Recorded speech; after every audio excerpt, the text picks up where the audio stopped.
taking place. But she will know when it comes to resources, if that's what she really believes in, the best thing to do is to support the government's police settlement. Mr. McVeigh. Thank you, Mr. Speaker. I too welcome the government's domestic abuse bill and the announcements today, and wonder if the Minister could meet with me to discuss issues of continuing emotional abuse once a couple have divorced but share parenting of their children. Constituents of mine in that situation have got some very practical suggestions to reduce that emotional bullying.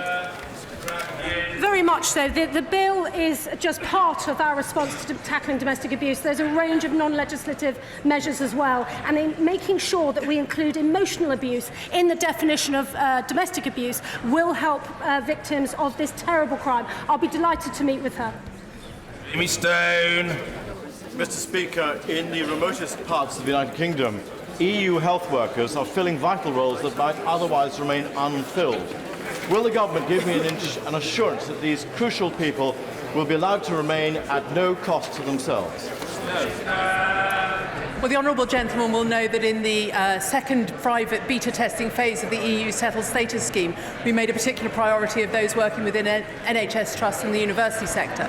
He is absolutely right to point out the vital role that EU citizens play within our health service, and he will of course heard the Home Secretary and I repeatedly say we want them to stay and are determined to make it as easy as possible for them to do so. Mr. Speaker, people in Corby and East Northamptonshire want to see more police out on the beat catching criminals and deterring crime. What difference does my right honourable friend believe the additional funding recently announced will have in achieving that objective? What we're proposing is the biggest increase in police funding since 2010. Almost every single force in the country is now actively recruiting and delivering what the public want to see, which is more officers on the street, more investigators bearing down on crime. Mr. Speaker, the national newspaper this morning reports of a female constituent who is detained and is due to be removed tomorrow, despite court papers being lodged at the Court of Session at the start of the month. Is this a hostile environment in action? And either way, will the Minister meet me urgently so we can secure the immediate release of this constituent? I'm of course very happy to meet the honourable gentleman to discuss this case. He will be conscious that it's inappropriate for me to discuss it on the floor of the House, but I'll meet him privately immediately after. Thank you, Mr. Speaker. In the coming months, fruit farmers in my constituency plan to welcome thousands of migrant workers from the European Union. Could my honourable friend assure me that in the event of a no-deal Brexit, these workers will still be able to come to make sure that we can pick and pack our fruit? Well, my honourable friend will be aware that in addition to the rights of EU citizens, which we have secured, we're also piloting a seasonal agricultural worker scheme for those in the soft fruit industry and the growing industries, which she has spoken to me about a number of times, but I'm absolutely happy to give the reassurance that that pilot is something that we wish to see successful and will work with her growers to make sure that it is. James Frith. Speaker, Mrs Amodio and her husband came to live in Bury over 60 years ago. Mrs Amodio had to sign the Official Secrets Act when she worked at Bury Police Station. Now retired, she and her husband are told by this government to register, apply and pay for settlement status. She feels unwelcome and angry. Can the Minister confirm this policy, and what has she to say to them? Does she agree with me that we become lesser versions of ourselves as a country with such mean-spirited policy? Mr. Speaker, this government has made it absolutely clear that we welcome all EU citizens that have made their homes here, that have contributed so much to our nation, and we want to have a scheme in place that shows that welcome, and we will reflect on what's being said and see how we can continue to improve the scheme. Order. Statement. The Prime Minister. Thank you, Mr. Speaker. Mr. Speaker, I'm sure that the whole House will join me in condemning Saturday's car bomb attack in Londonderry and paying tribute to the bravery of the Northern Ireland Police and the local community who helped to ensure that everyone got to safety. This House stands together with the people of Northern Ireland in ensuring that we never go back to the violence and terror of the past. Mr. Speaker, turning to Brexit, following last week's vote, it is clear that the government's approach had to change, and it has. Having established the confidence of Parliament in this government, I've listened to colleagues across Parliament from different parties and with different views. Last week I met the leader of the Liberal Democrats, the Westminster leaders of the DUP, SNP, Plaid Cymru and the Green Party, and backbench members from both sides of this House. My right honourable friend, the Chancellor of the Duchy of Lancaster, also had a number of such meetings.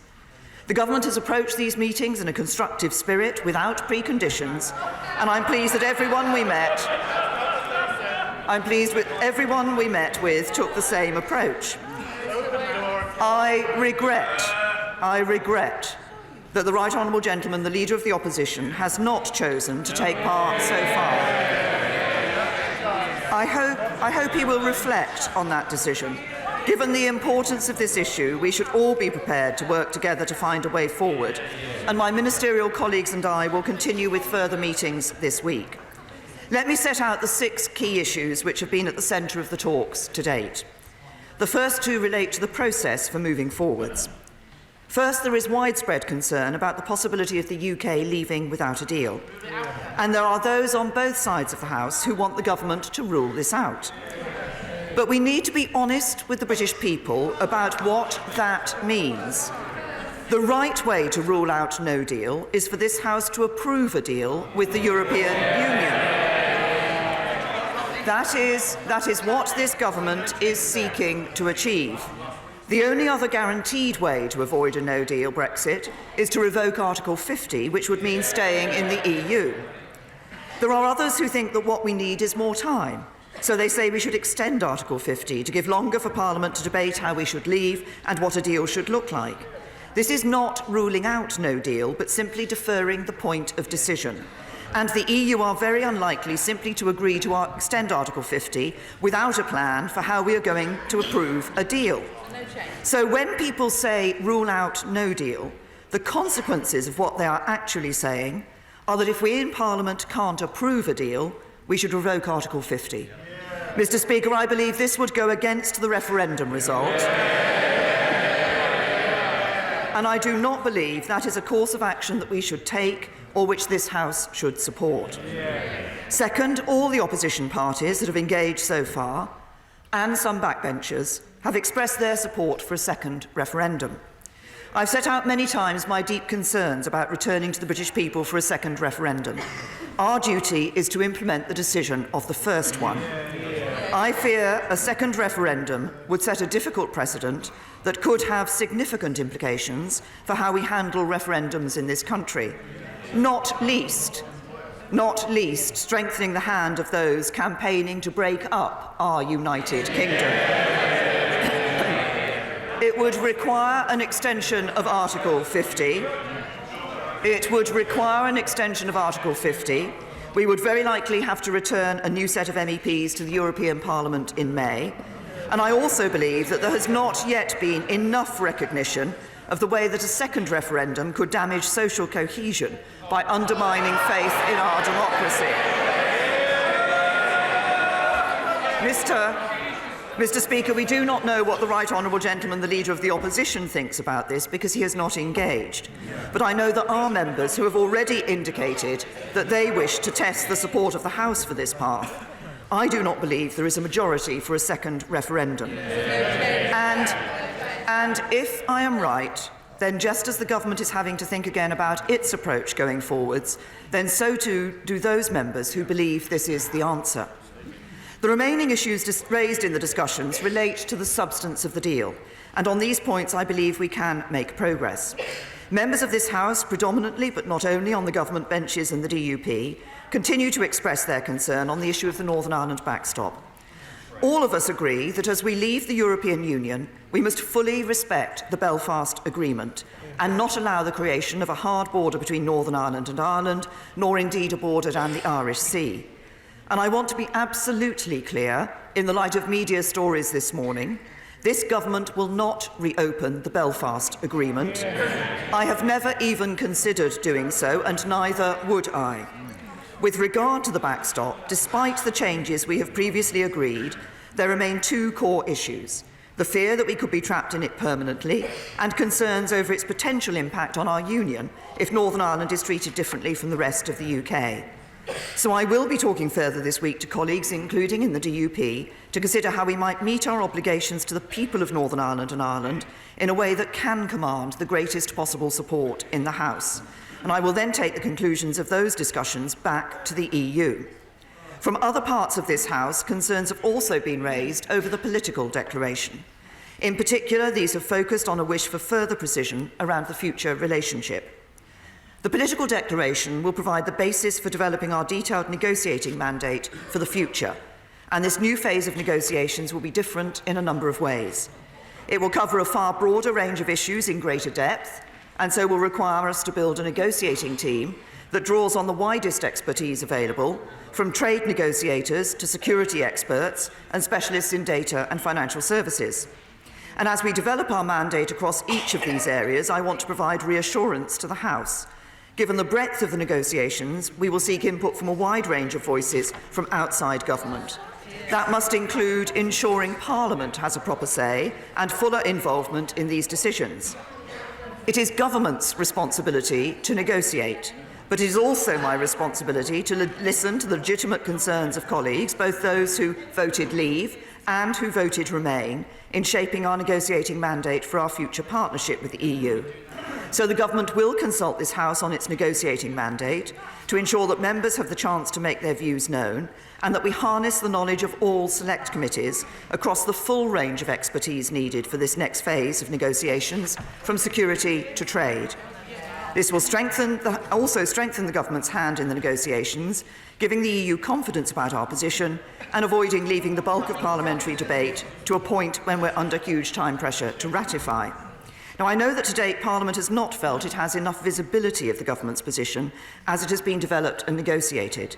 It has sought documents through humble addresses, but that mechanism cannot take into account the fact that some information, when made public, could weaken the UK's negotiating hand. So as the negotiations progress, we will also look to deliver confidential committee sessions that can ensure Parliament has the most up-to-date information whilst not undermining the negotiations. And we will regularly update the House, in particular before the 6 monthly review points with the EU foreseen in the agreement. While it will always be for Her Majesty's government to negotiate for the whole of the UK, we are also committed to giving the devolved administrations an enhanced role in the next phase, respecting their competence and vital interests in these negotiations. I hope to meet both First Ministers in the course of this week and will use the opportunity to discuss this further with them. And we will also look for further ways to engage elected representatives from Northern Ireland and regional representatives in England. And finally, we will reach out beyond this House and engage more deeply with businesses, civil society and trade unions. Fifth, honourable members from across the House have raised strong views that our exit from the EU should not lead to a reduction in our social and environmental standards, and in particular workers' rights. So I will ensure that we provide Parliament with a guarantee that not only will we not erode protection for workers' rights and the environment, but we will ensure this country leads the way.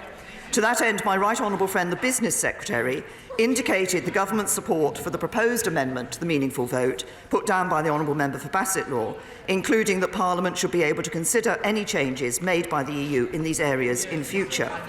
My right honourable friend and others will work with members across the House, businesses and trade unions to develop proposals that give effect to this amendment, including looking at legislation where necessary.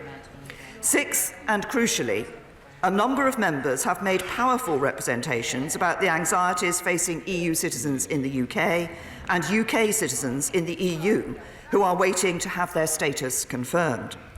We have already committed to ensuring that EU citizens in the UK will be able to stay and to continue to access in-country benefits and services on broadly the same terms as now in both a deal and a no-deal scenario. Indeed, the next phase of testing of the scheme for EU nationals to confirm their status has launched today. And having listened to concerns from members and organisations like the 3 Million Group, I can confirm today that when we roll out the scheme in full on the 30th of March, The government will waive the application fee so that there is no financial barrier. So there is no financial barrier for any EU nationals who wish to stay. And anyone who has or will apply during the pilot phase will have their fee reimbursed. And more details about how this will work will be made available in due course. Some EU member states have similarly guaranteed the rights of British nationals in a no-deal scenario, and we will step up our efforts to ensure that they all do so. Mr. Speaker, let me briefly set out the process for the days ahead. In addition to this statement, today I will lay a written ministerial statement as required under Section 13(4) and 5 of the EU Withdrawal Act and table a motion in neutral terms on this statement as required by Section 13(6). This motion will be amendable and will be debated and voted on in this House on the 29th of January, and I will provide a further update to the House during that debate. To be clear, this is not a rerun of the vote to ratify the agreement we have reached with the European Union, but the fulfilment of the process following the House's decision to reject that motion. The process of engagement is ongoing. In the next few days, my ministerial colleagues and I will continue to meet with members on all sides of the House and with representatives of the trade unions, business groups, civil society and others as we try to find the broadest possible consensus on a way forward. Whilst I will disappoint those colleagues that hope to secure a second referendum, I do not believe that there is a majority in this House for such a path.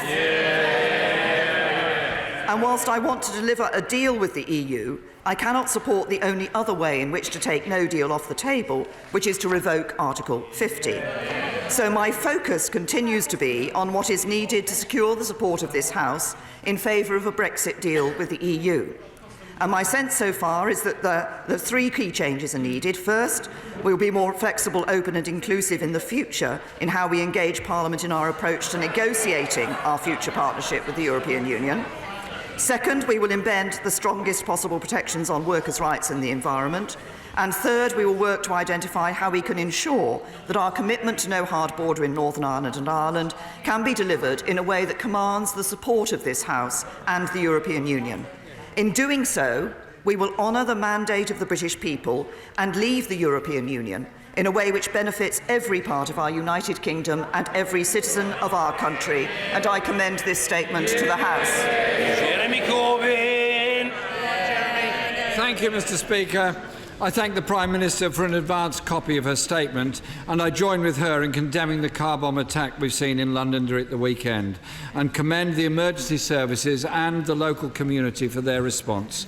Mr. Speaker, the huge achievement of the Good Friday Agreement in reducing violence in Northern Ireland must never be taken for granted. It was an historic step forward, but we cannot take it for granted. The government still appears not to have come to terms with the scale of the defeat in the House of Commons last week. The Prime Minister seems to be going through the motions of accepting the result, but in reality is in deep denial. The logic of that decisive defeat is that the Prime Minister must change her red lines because her current deal is undeliverable. So can she be clear and explicit with the House? Which of her red lines is she prepared to move on? The Prime Minister's invitation to talks have been exposed as a PR sham. Every opposition party politician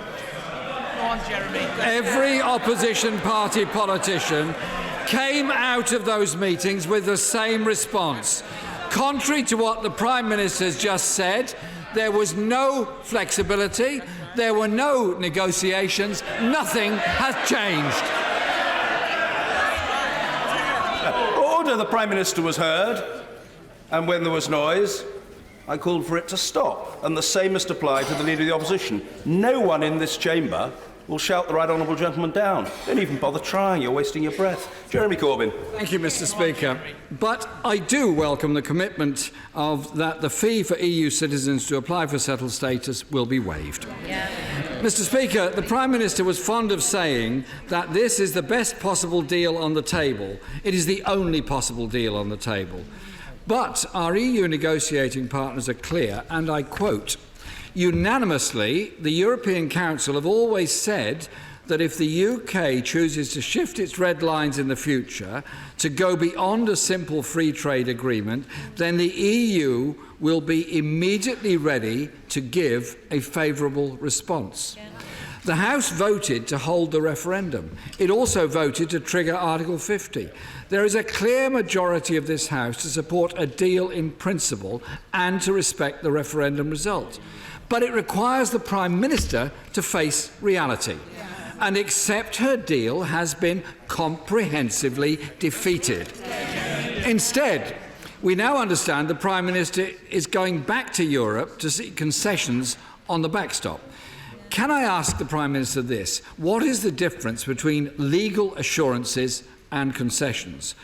What makes her think that what she tried to renegotiate in December will succeed in January? Mr. Speaker, this really does feel a bit like Groundhog Day. So, the first thing she must do is recognise the clear majority in this House against leaving without a deal and rule out no deal and stop the colossal waste of public money planning for an outcome. Questions too must be asked of the Chancellor. He reassured businesses that no deal would be ruled out by the Commons, yet he is sanctioning £4.2 billion to be spent on an option he believes will be ruled out. The Foreign Secretary said last week it was very unrealistic to believe the House of Commons would not find a way to block no deal. Mr. Speaker, can I ask the Prime Minister to meet first with her Chancellor and her Foreign Secretary and see if they can convince her to do what is in her power to rule out no deal? And if she will not do that now, will she confirm to the House that if an amendment passes that rules out no deal, she will implement that instruction? The Prime Minister agreed the backstop because of her pledge to the people of Northern Ireland to avoid a hard border. But no deal would mean a hard border in Ireland and break the Prime Minister's commitment. Is she seriously willing to accept a hard border? But today heralds the start of a democratic process where this House will debate amendments that will determine how we navigate Brexit. Of course, the government tried to block us ever getting to this stage. They wanted us to have no democratic scrutiny whatsoever. Labour set out, and I believe there may be a majority in the House, for such a proposal for a new comprehensive customs union with the EU that would include a say, a strong single market deal that delivers frictionless trade, and ensure no race to the bottom on workers' rights or indeed any other of the important regulations and protections we have. We will, as we've said consistently from the beginning, back amendments that seek to rule out the disaster of no deal. And, as we've said, will not rule out the option of a public vote. So, Mr. Speaker, no more phony talks. Parliament will debate and decide. And this time, Mr. Speaker, I hope and expect the government to listen to this House. Thank you, Mr. Speaker. Can I just say to the right honourable gentleman, he says no more phony talks. It would be nice just to have some talks with him on this issue.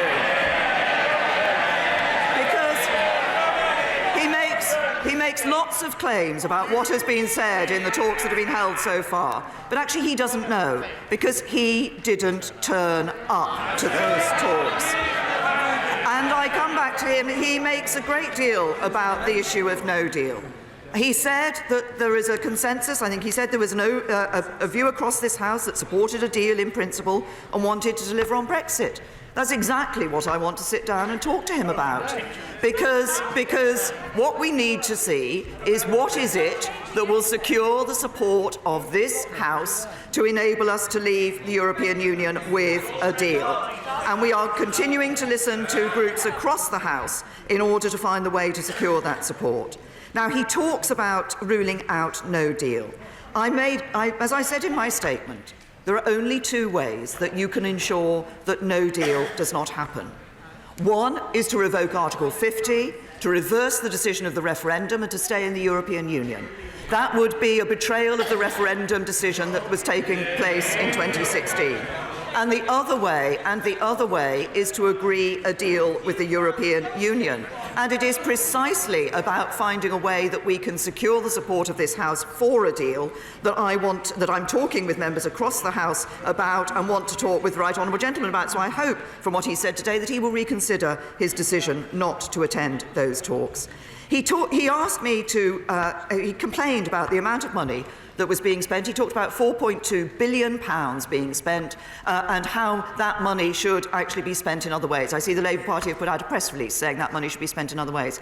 What the Right Honourable Gentleman might not have noticed is that actually that £4.2 billion is not all money that's being spent on no deal. If we stop spending that money, then we wouldn't be prepared for a deal either.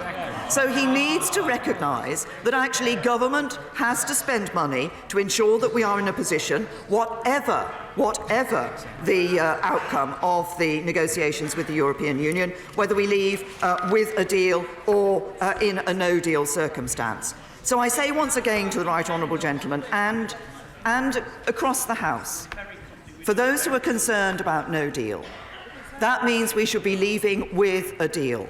But what we need to find is the way that this House we can secure the support of this House for a deal. What has been clear from the discussions that we have had so far is the wide variety of views that are held around this House on this issue. But when it comes to it, we all need to be able to look our constituents in the eye and say that we did the right thing by them. That is leaving with a deal that we ensures we deliver on the referendum and protect their jobs. That is what the government is about, that is what we're working on, and that is what we will deliver. Mr. Kenneth Clark. Mr. Speaker, as a supporter of the withdrawal agreement last week, I welcome the Prime Minister's acceptance of the need for change in the light of the result, and also her reassurance that she will not compromise on a permanently open border in Northern Ireland, and that, therefore, any discussions she has with the hard right wing on the Irish backstop will not compromise the commitment to a permanently open border. But would she also consider reaching out to those Remainers here who are not yet convinced of her agreement, by at least relaxing, if she can't do a U-turn, her normal rejection of a customs union, because I don't see those agreements with outside powers lining up to do trade agreements with us to compensate us for leaving Europe, and her resistance to regulatory alignment with Europe, which is not inconsistent with some tightening up, at least, of freedom of movement of labour. I do urge her to be flexible on every front, because there was a large majority against the proposal last week, and there are probably more numerous Remainers who voted against her than there are Brexiteers, and she needs to reach out to them. I'd say to my right honourable and learned friend, he talks about some degree of regulatory alignment. He might not have noticed that last summer the government put forward a proposal which included a degree of regulatory alignment with a parliamentary lock on that regulatory alignment, which raised concerns among a number of members of this House, and which members of this House said that some said that they would not consider to be the proper way forward. I actually think that what we need to have in the future is a good trade relationship with the European Union. What we have in the political declaration is a recognition that that issue of regulatory alignment with standards that are followed by the European Union is in balance with the question of checks at the border, and there is a spectrum of where that balance results. I've argued for frictionless trade. There are those in the European Union who have not accepted the concept of frictionless trade, but who do accept the concept of reducing that frictions at the border to as far as possible. And my right honourable and learned friend also said that he didn't see the trade deals that might come from around the rest of the world. I might say to him, today I had lunch with the Prime Minister of New Zealand, and one of the topics we were discussing was precisely a future trade deal between the United Kingdom and New Zealand. And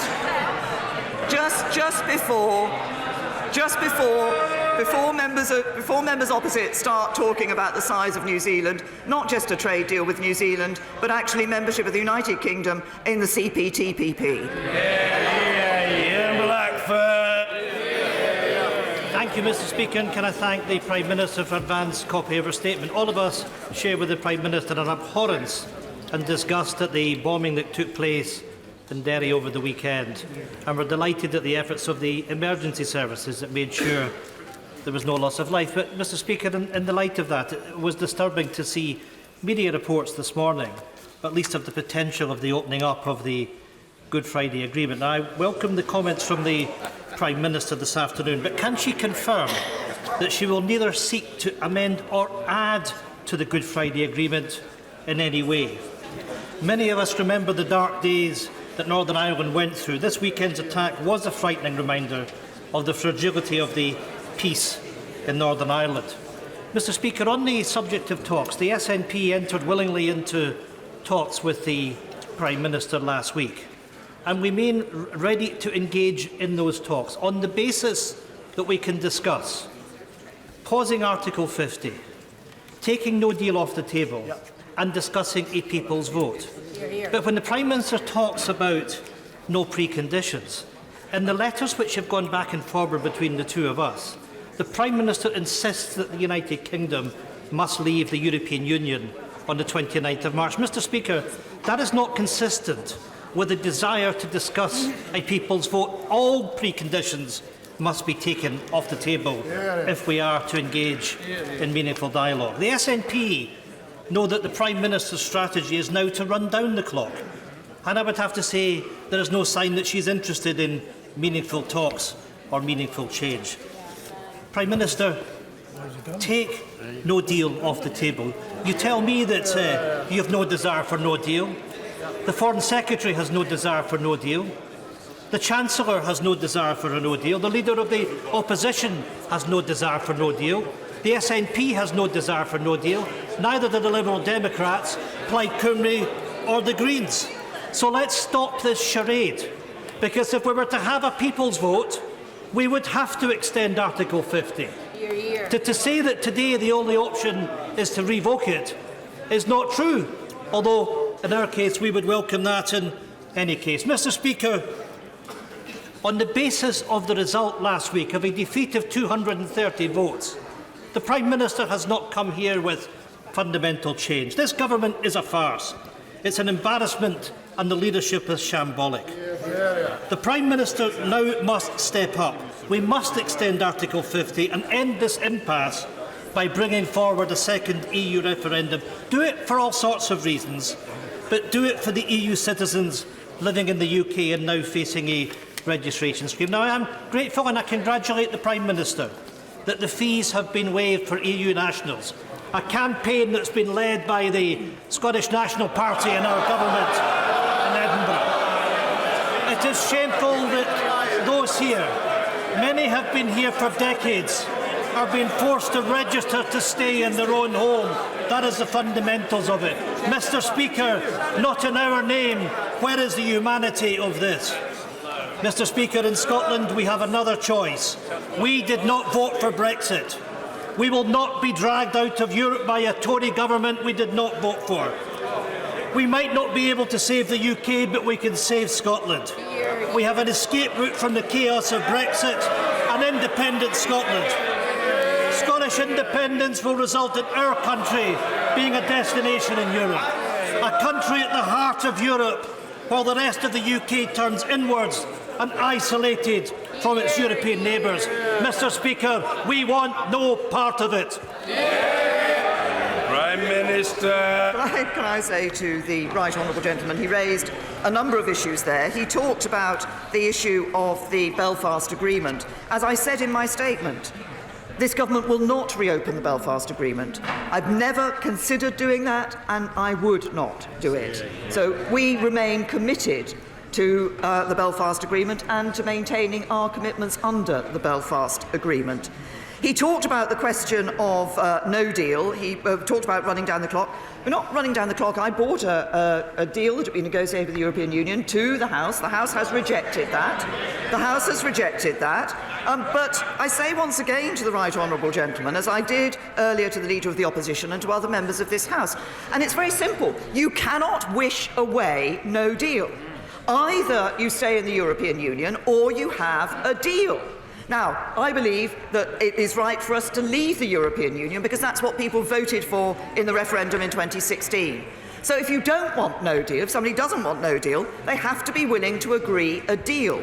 And the point about sitting down and talking with people across this House is to identify those issues on which it will be possible for us to secure support, to make changes such that we can secure the support around this House. I thank him for his comments about the announcement that we've made today in terms of the fees for the applications for citizens' right. I would commend my honourable friends and members for South Leicestershire, Bexhill and Battle, Chesham and Amersham. But also, this was an issue that was raised by other members across this House. And then finally, I will say to the right honourable gentleman, as I have said before and will continue to say, that for the Scottish National Party to stand up and say that the best economic future for Scotland is to be outside the United Kingdom, is to fly...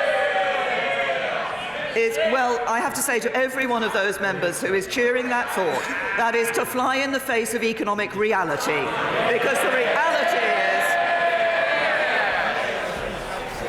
is... Justine Greening. Thank you, Mr. Speaker.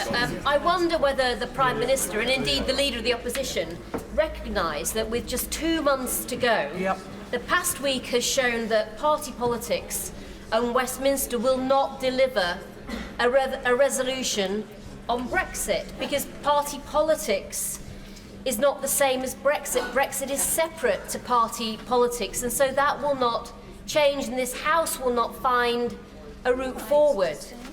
And she talks about social cohesion, but surely the most divisive thing to do would be for members of this House to vote through her deal, knowing that our communities simply do not want it. And isn't it time for all of us to be honest that Parliament's run out of road?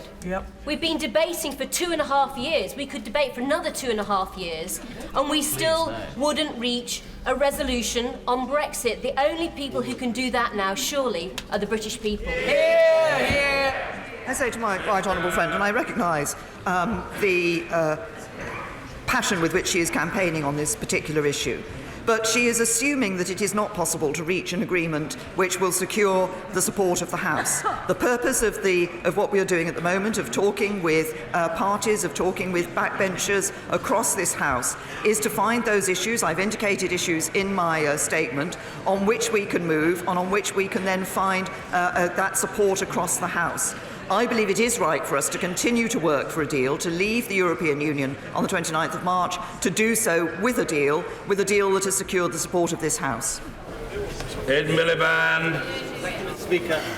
Can I ask the Prime Minister, as a litmus test of her flexibility, if this House voted, for example, for membership of a customs union, would she implement that decision?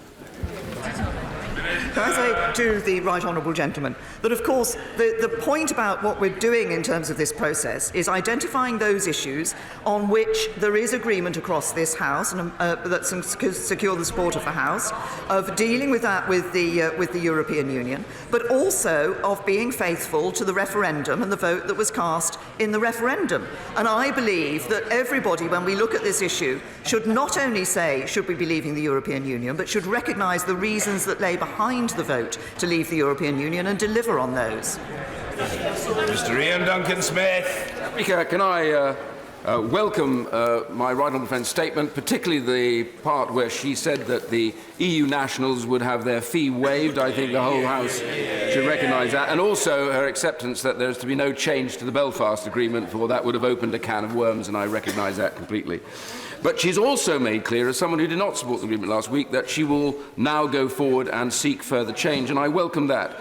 But in doing that, I wonder whether she has given further thought that, given that although she remains absolutely, completely in overall charge, whether she would insert a senior politician in those day-to-day negotiations to ensure that the political ramifications of this are taken carefully into consideration. Can I say to my right honourable friend Can I say to my right honourable friend, these negotiations at this stage are for politicians. Indeed, I will continue to have a role in that. The Secretary of State will have a role in that as well as we go forward. But what we need to ascertain first is where we can ensure that we can secure the support of this House for a deal and then take that forward to the European Union. Vincent Cable. Could I also welcome the free waiver and also welcome the Prime Minister's willingness to engage in serious conversations, including about the merits and the practicalities of a people's vote. But can I ask a specific question? At the end of last week, the Secretary of State for Defence put 3,500 troops on Brexit standby. Could she clarify what their rules of engagement would be in the event that they faced angry and violent demonstrators? And would they be armed? Can I say to the right honourable gentleman that it is of course right that the government is taking the necessary contingency arrangements for the situation. I think what he will find is what we're talking about is those troops perhaps being able to relieve others who are undertaking roles such as guarding of certain sites. That's what we're talking about. Sir William Cash. Mr. Speaker, on the vital issue of UK tax policy, will my right honourable friend also reconsider the provisions under which the United Kingdom will embrace EU state aid rules, with the European Commission actually supervising our Competition and Markets Authority, and which gives the Commission a veto over future tax incentives for investment developments such as free ports, airports, industrial and enterprise zones? Say to my honourable friend that if he looks back on the discussions that have taken place in the European Union, he will see that it has often been the United Kingdom that has been promoting fair competition across the United Kingdom, including in relation to state aid rules. The question of those state aid rules and what will be included in any future trade agreement that we have with the European Union is, of course, a matter that will be looked at in detail in the next stage of negotiations. Yvette Cooper. The Prime Minister seems to be talking as if she lost by 30 votes, not 230 votes. She says now she wants to give Parliament a say on the political declaration and the future partnership, but to be honest, we've heard all of this before. If she's serious, why not give Parliament a say before we finish the Article 50 negotiations, not after? Why not put to Parliament some votes on her red lines, including a customs union? Otherwise, how can any of us believe a word she says? As I've set out, the correct process, which is provided for under the legislation, is that there will be a neutral motion next week, which will be amendable.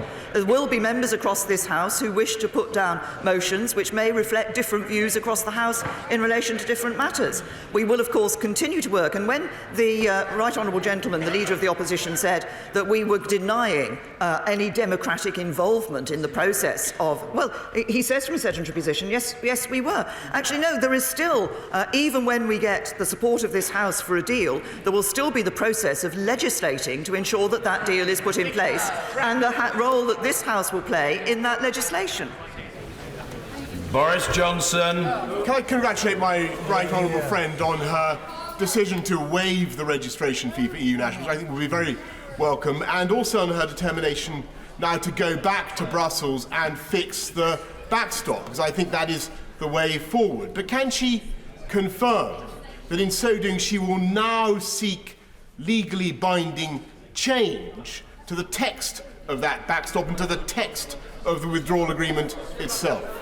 Say to my right honourable friend, what we are doing is exploring with members across this House the nature of any movement on the backstop that would secure the support of this House. There are a number of options that have been raised with us by members across the House. We need to look at those and continue to talk with colleagues, both those who have raised it from the backbenches on this side of the House and those who have raised this issue with from the benches opposite, particularly, obviously, our confidence and supply partners. There are a number of options. We will look to see what is going to secure the support of the House. Mr Nigel Dodds. Thank you, Mr Speaker. And can I join with the Prime Minister in her words about the despicable and reckless attack in Londonderry at the weekend, carried out by Republican terrorists, of course, who are responsible for the murders of prison officers David Black in 2012 and Adrian Ismay in March 2016. These people have nothing to offer anyone in Northern Ireland and are rejected right across the board. On Brexit, can I thank the Prime Minister for the meetings that we have had in recent days and the good engagement, and for her recognition that there are core issues that need to be sorted out as far as the withdrawal agreement is concerned, her willingness to try and reach a consensus, and the fact that she is going to go back to Brussels and ask for the necessary changes to be made. And can I take it from what the Prime Minister has said that she is really serious now in terms of getting a consensus that can get this through the House with the necessary legal changes to the withdrawal agreement? Yes, I can give the right honourable gentleman the assurance that obviously what I want to do is to identify the way forward in relation to dealing with the issues that have been raised about the backstop. I referenced the two key issues on its potential permanency and the impact on the Union in my statement, and find the best way, the way that we can resolve those issues that will command support from this House. Alberto Costa. Thank you, Mr Speaker. Can I take this opportunity to warmly thank the Prime Minister for having listened to the concerns that I and other members have raised on the issue of EU nationals?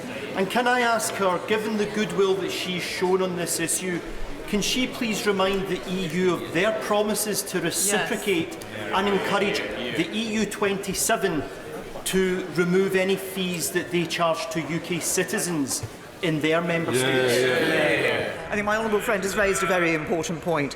While it's important for us to give that reassurance to EU citizens here, we must also remember the UK citizens living in the EU 27 member states, and we will be pressing them to give the reciprocal commitments to UK citizens living in those member states.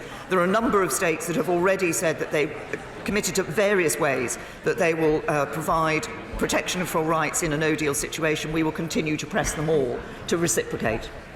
Hilary Benn. Thank you very much indeed. Mr Speaker, last Wednesday the Prime Minister said to the House that she would reach out in order to try and find a way forward from the crisis that is facing our country. But I'm sorry to say that, having listened to her statement this afternoon, while her door may have been open, her mind has remained closed because she has rejected stopping us leaving the EU with no deal, even though she knows it would be disastrous, and she has rejected remaining in a customs union, even though she knows it is essential, an essential contribution to keeping an open border and maintaining friction-free trade. The Brexit Select Committee last Wednesday published a report identifying a number of alternative ways forward and recommended that they be put to the House in a series of indicative votes. Since the Prime Minister has twice this afternoon said, well, what is it that will secure the support of the House, will she now put those to the vote? The right honourable gentleman knows that the government will be tabling a neutral motion next Tuesday. That is what is required under the legislation, and that will now be, and that is an amendable motion. But the right honourable gentleman again referenced this issue of rejecting no deal. As I said earlier, if people don't want no deal, there are only two ways to go, and it's no good honourable members from a sedentary position chuntering or shouting about this issue. The sheer facts are that no deal will only be taken off the table by either revoking Article 50, which turns back the result of the referendum, the government will not do that, or by having a deal, and that's what we're trying to work out. Andrea Jenkins. Thank you, Mr Speaker. Prime Minister, today the Shadow International Trade Secretary visited my constituency and said to the BBC, I quote, If there is a motion for a second referendum that is put before Parliament, our position and the party is that we would be supporting a public vote. Does the Prime Minister agree with me, and I'm sure many Brexiteers in the north of England, that a second referendum would be a sellout and cause a huge amount of harm to trust in politicians? I do agree with my honourable friend. Because I believe that the British, a lot of people voted for the first time or for the first time in many years in the referendum in 2016. And I think their faith in politicians would be shattered if we failed to deliver on that vote. We have a duty to deliver on that vote in the referendum. Angela Eagle. Mr. Speaker, the Prime Minister could reach out by relaxing her own self-imposed red lines, which would include thinking about other solutions, such as staying in a customs union, which would deal with the backstop situation. But she seems intent on only trying to get her dead deal through the House by playing chicken with her own Brexiteers and what she calls her confidence and supply partners. So will she, first of all, tell us that she really does want to reach out? And secondly, will she tell the House, if we do amend this motion next Tuesday, will she respect that decision and put it into effect? Can I say to the Honourable Lady that, of course, as I've said, it is possible for people to move amendments to the motion next Tuesday. We wanted to sit down with all parties and with different groups across the House, because there are different opinions on these issues in parties across this House, and find out where it is that it will be possible to secure support for a deal, to take that forward, to ensure that we leave with a deal. But underpinning that, of course, is the importance of us delivering on the referendum. I believe it is a duty for this Parliament to deliver on the referendum, to deliver Brexit, and to deliver a Brexit with a deal. John Redwood. A majority of voters in the referendum voted to leave and did not vote to sign a new comprehensive treaty binding us back into features of the EU. But I think a big majority in the country would welcome the comprehensive free trade agreement and use of Article 24 of the GAP while we're negotiating it. So will my right honourable friend, when she goes back to Brussels, table such a comprehensive free trade agreement and see if that breaks the logjam? I say to my right honourable friend that we have been looking at a free trade area, a free trade agreement with the European Union. I just want to ensure that that is as ambitious as possible, and that's what is set out in the political declaration. Lucy Powell. Thank you very much, Mr. Speaker. The only thing we know for certain that people voted for in the referendum was to leave the EU. Any other speculation is simply that. So I repeat the question that my right honourable friend, the member for Doncaster North, put earlier. Amazingly, she didn't even mention the words customs union in her statement. But if this House voted to either remain in a customs union or to remain in EFTA or the EEA, all issues that were raised with her by her own MPs when she met them last week, will she adhere to that? As I've said, obviously it will be for people to amend the motion that takes place next week to see whether there is. What I say to can I just say to the right honourable lady, she's making some assumptions about the views of people across this House, which actually have not been. Which have not been reflected by the discussions that we have had with members across this House. Sir Hugo Swire. Friend's absolutely right to reject ruling out a no deal. Can I also say, for those of us like myself who did not support the government's withdrawal agreement on the basis of the backstop, if she can return from Brussels with something which is legally enforceable on this one area, I believe that she will carry most of the House with her. Well said. Thank my right honourable friend for his comment. It has been clear in the conversations that we have had that in the specifics of the withdrawal agreement, it is the backstop that is the issue, and that is why we'll be working hard to find a resolution of it. Liz Saville-Roberts. The Prime Minister knows that farming is integral to Welsh heritage. It is the beating heart of our rural economy. But she must also understand this. When she humours the idea of a no-deal Brexit, she freezes the heart's blood of our communities. When I meet with Welsh farmers this week, on what grounds can I possibly assure them that Westminster defends their interests when the Prime Minister would evidently prefer no deal to a people's vote? I say to the Honourable Lady that I've given my response to the issue of a people's vote second referendum previously. I was pleased to meet, after we had negotiated the deal with the European Union, I was pleased to meet with Welsh farmers, and they were supporting their deal. They believed that it would be a good deal for Welsh farmers. Sir Patrick McLaughlin.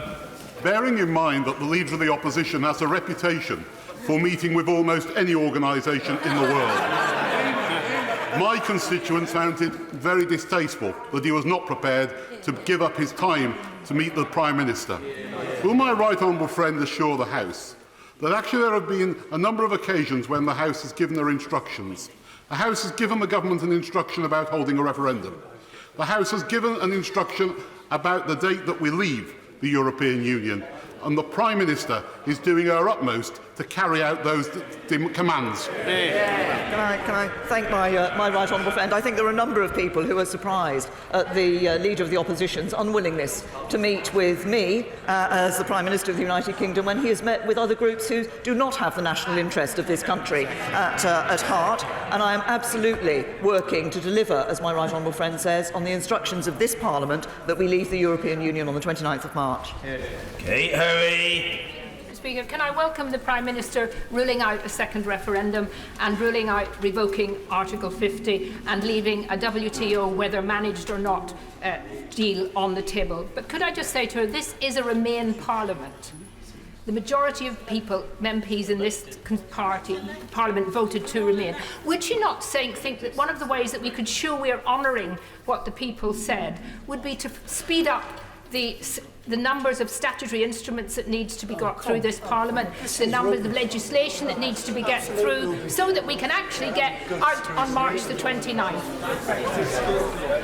Well, can I say to the right honourable lady that we have been obviously laying statutory instruments. Getting statutory instruments through this House, of course, does require the usual channels to work together, and I'm sure that her party front bench, will have heard the interest that she has in ensuring those statutory instruments are able to go through this House.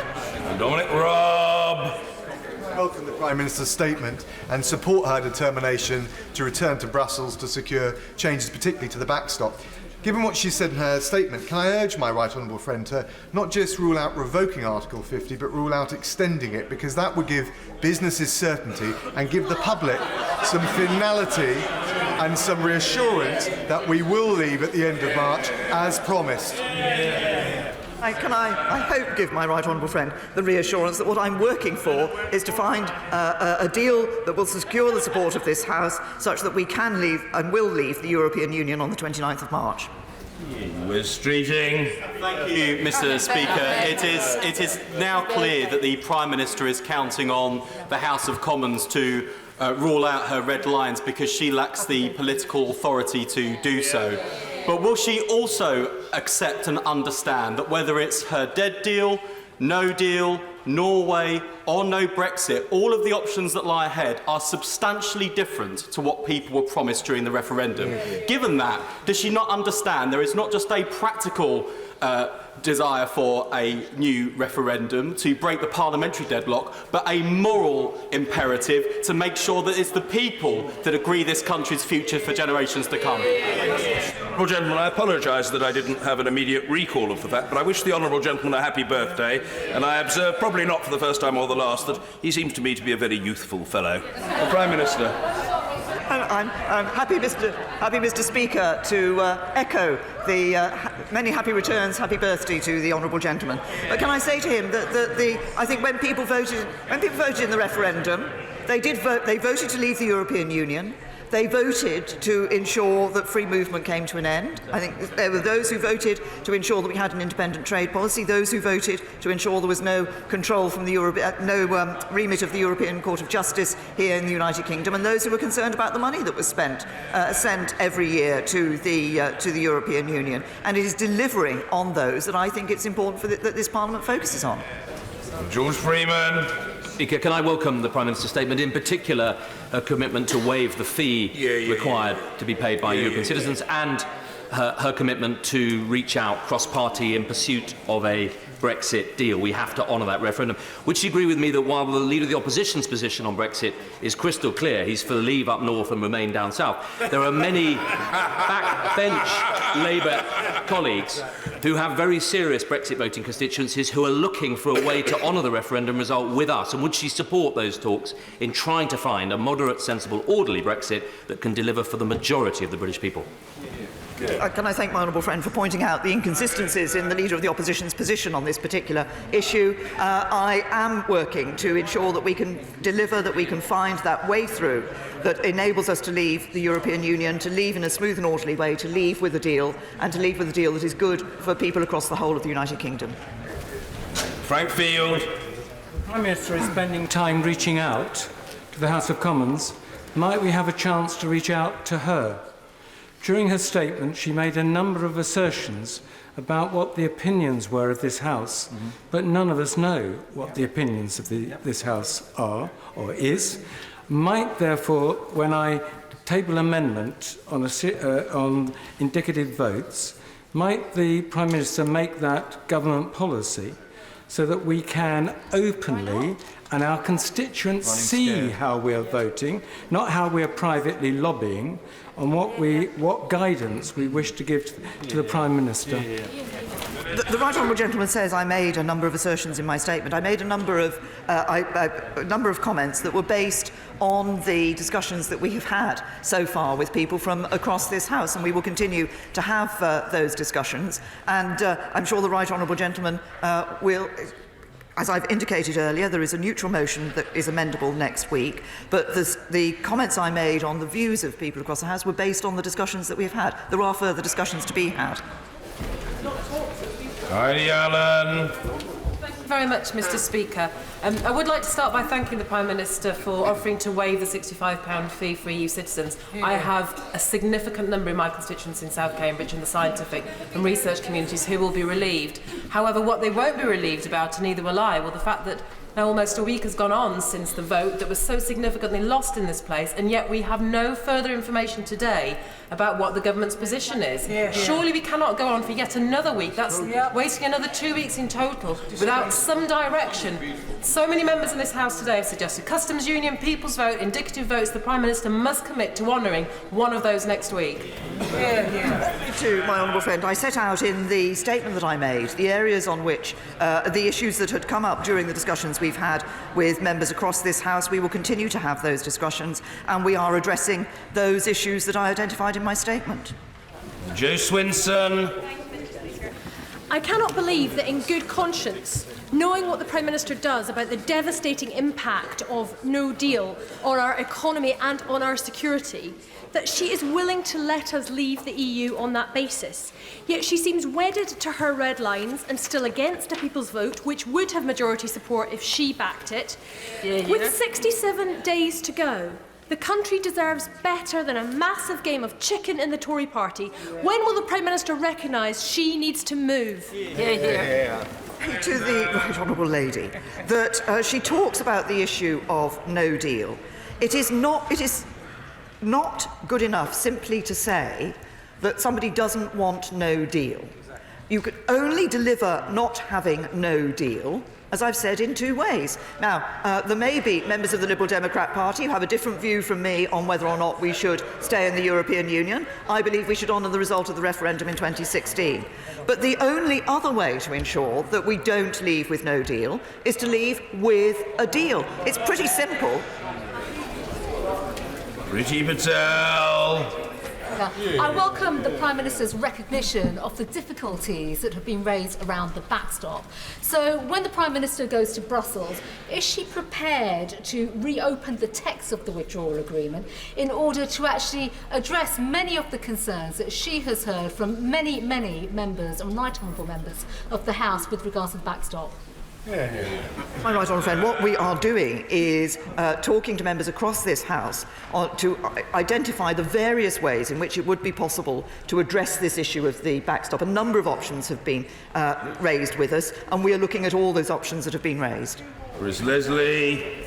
When the Prime Minister says there are only two ways to rule out a no-deal scenario, why does she keep leaving out the option of a people's vote? Yeah. Exactly. It's true that would involve extending, seeking to extend Article 50, but it would be for a very specific reason of the democratic consent of the British people, rather than seeking to extend Article 50 for no specific reason. So on this issue, both for her and for the Labour Party frontbench, isn't this now a time for leadership and decision-making and not prevarication and delay? The decision was made in 2016 by the British people that we should leave the European Union, and that's what we're delivering. David Jones. Mr. Speaker, the Irish Government has warned of the likely adverse economic and social impact on the Republic of a no-deal Brexit, given the extent of that country's reliance upon the British economy.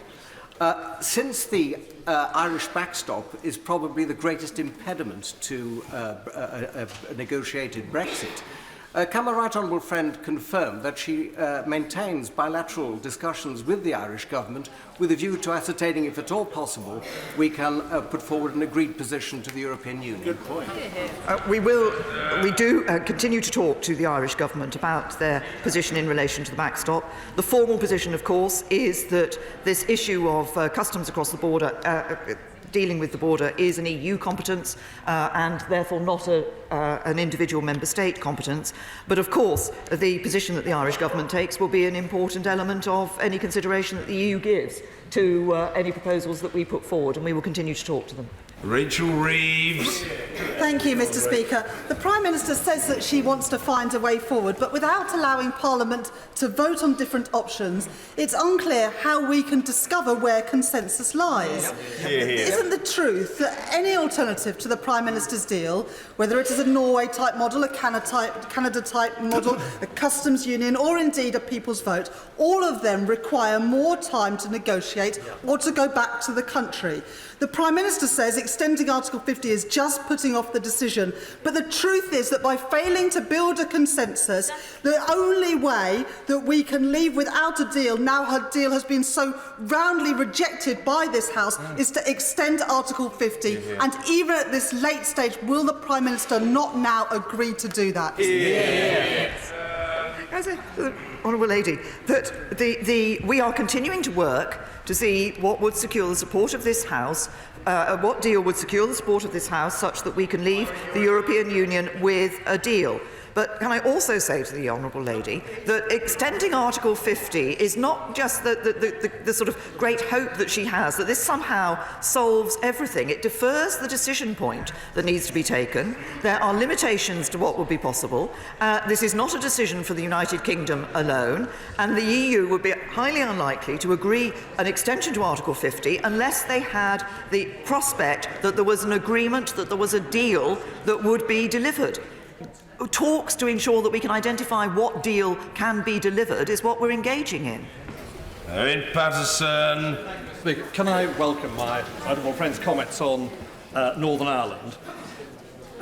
She knows that if we were to follow the route proposed by the honourable member for Wokingham, and we did get to the point where we could trigger Article 24 of GATT, we could continue for up to 10 years on zero tariffs and zero quotas, and that would allay many of the fears of those members opposite who are very worried about high tariffs under so-called world trade terms.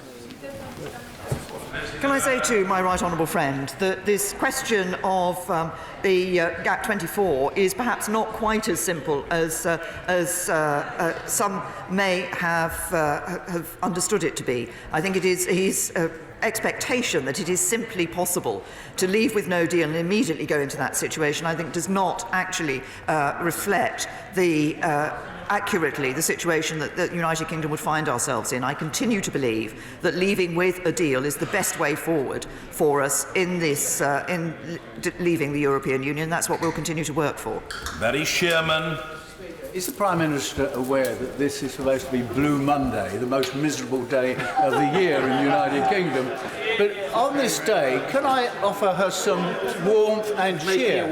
Because last week's resounding vote She showed her resilience, and she has been listening to people and talking to people. Can I just urge her to carry that process on? It doesn't, in this Westminster village, happen overnight. Will she persist? Because otherwise, I think she will have misread the feeling of this House.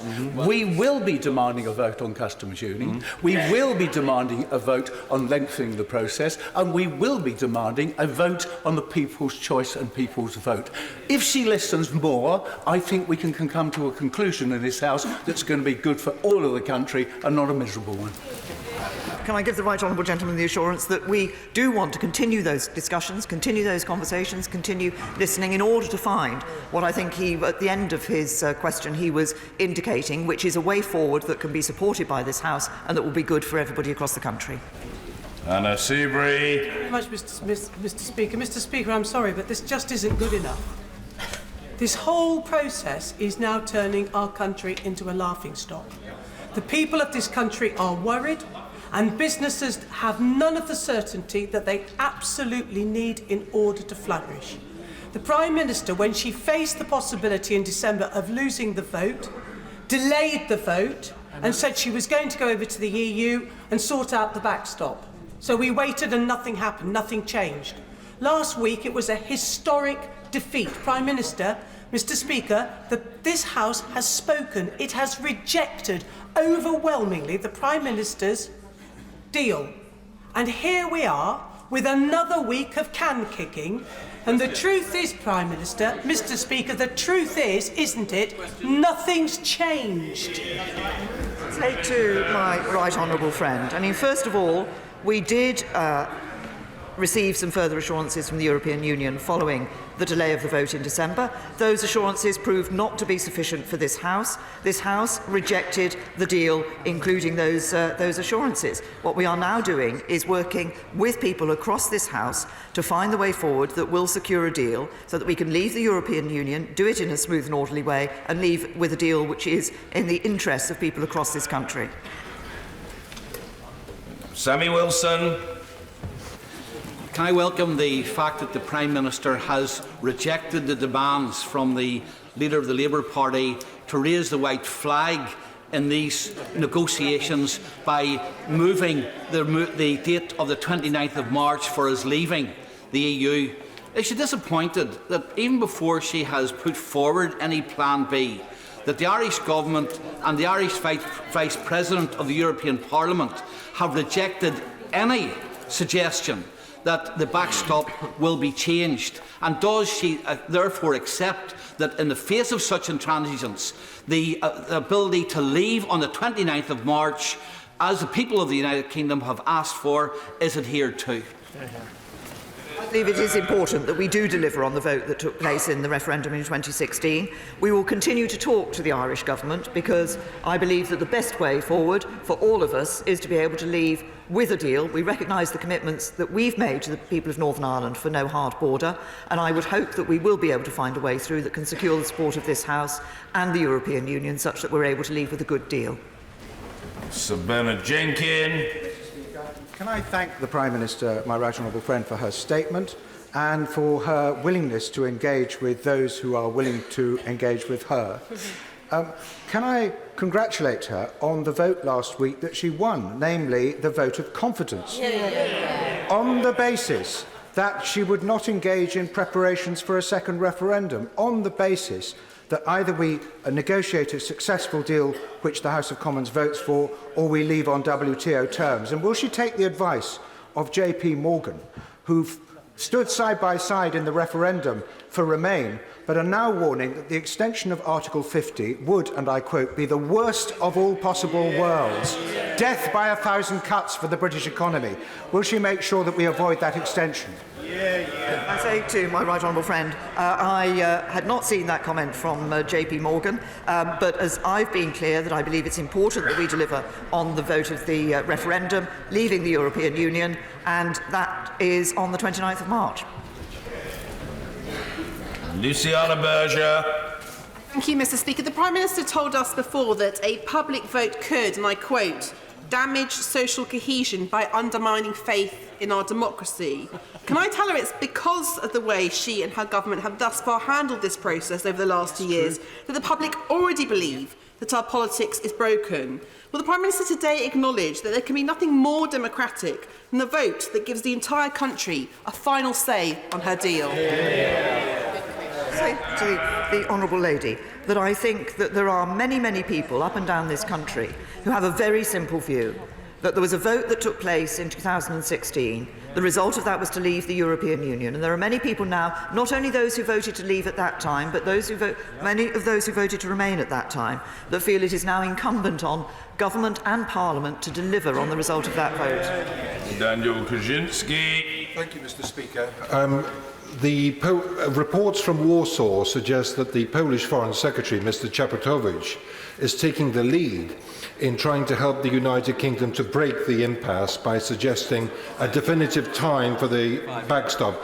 Could the Prime Minister share with us some of the helpful things the Polish government is doing to help us and encourage others to follow suit? I say, I look forward to exploring in more detail the proposals that have been put forward by the Polish Foreign Minister on this particular issue of dealing with the backstop. We have always worked well with the Polish government on these and other matters across the European Union Council, and want to continue to have that very close relationship with Poland after we leave the European Union. Ben Bradshaw. On the Union, Mr. Speaker, could I suggest that seeking public consent for a Brexit that looks very different from the one sold to the public in 2016 would do far less damage than tearing Scotland and Northern Ireland out of the Union in a botched Brexit against their will? So can I ask her, is her first loyalty to her party or the country?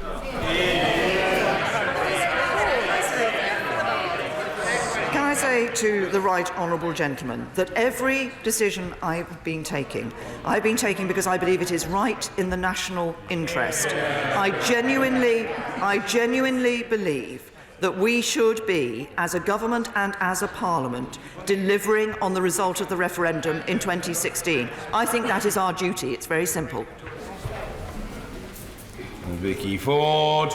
Thank you, Mr. Speaker. 12 days ago, the Member of Parliament for North Down warned of, in her view, that if there was a no-deal Brexit, this could be used by people wanting to agitate towards a border poll and trying to force Northern Irish people to vote to leave the UK. Does the Prime Minister agree that this is a risk, and could she confirm that no deal is not her top priority, indeed is not the priority of the government? The position of the government is very clear. We want to leave the European Union with a deal. We want to leave with a good deal. The deal that we had negotiated has been rejected. That's why we are now asking the question across the House and talking to people and listening to people about what it is that would secure the support of this House for a deal that will enable us to leave with a good deal on the 29th of March. The Prime Minister ruled out a second referendum on the grounds that such an action would undermine social cohesion in this country. Doesn't she accept that that displays an incredibly jaundiced view about the character of the British people? No, it does not. I have to say to the right honourable gentleman that if he looks at the decision that was taken in 2016, there were many people who, 17.4 million people voted for us to leave the European Union. It was the highest turnout in a poll that we'd seen for some considerable time. There were many people who voted for the first time for many years, if not for the first time at all, in that referendum.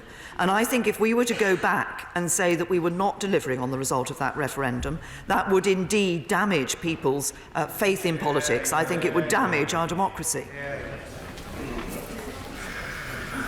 Dr. Julian Lewis.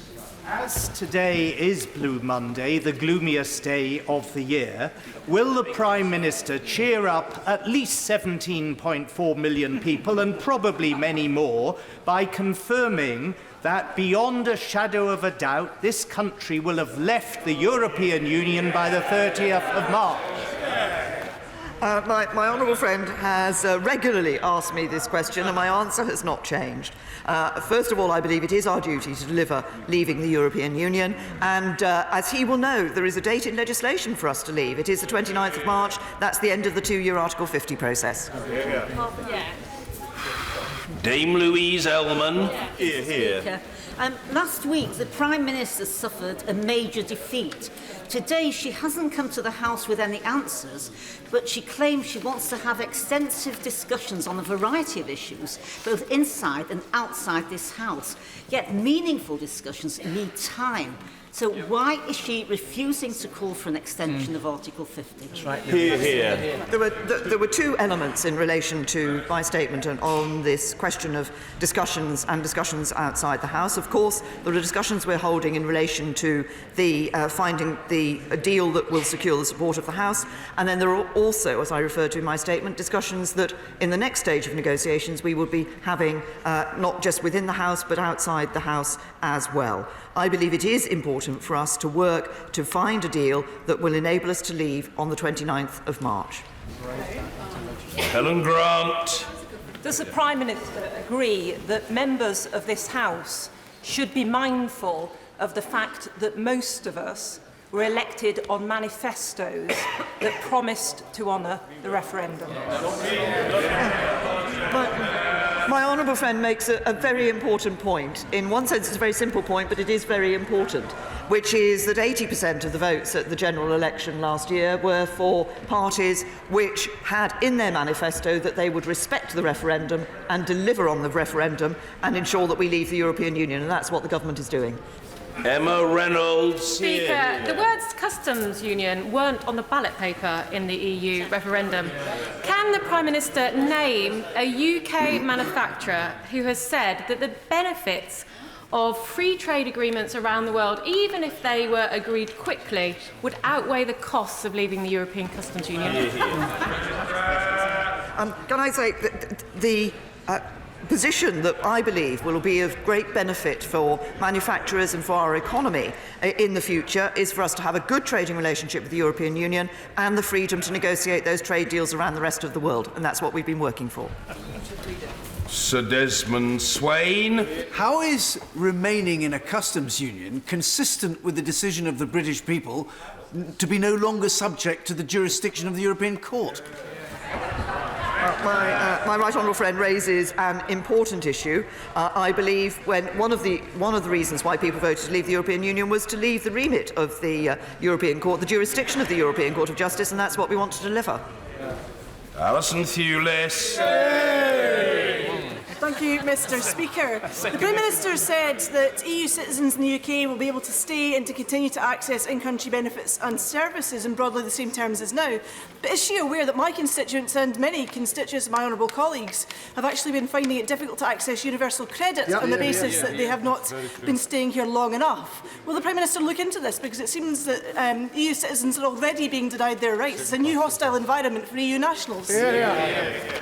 We've been very clear in the scheme that the Home Office has set out in relation to the rights that EU citizens would have. The withdrawal agreement, which I think the Honourable Lady voted against, actually sets out clearly the rights for EU citizens on us leaving the European Union. But I will, of course, ensure that the relevant department look at the issue she's raised.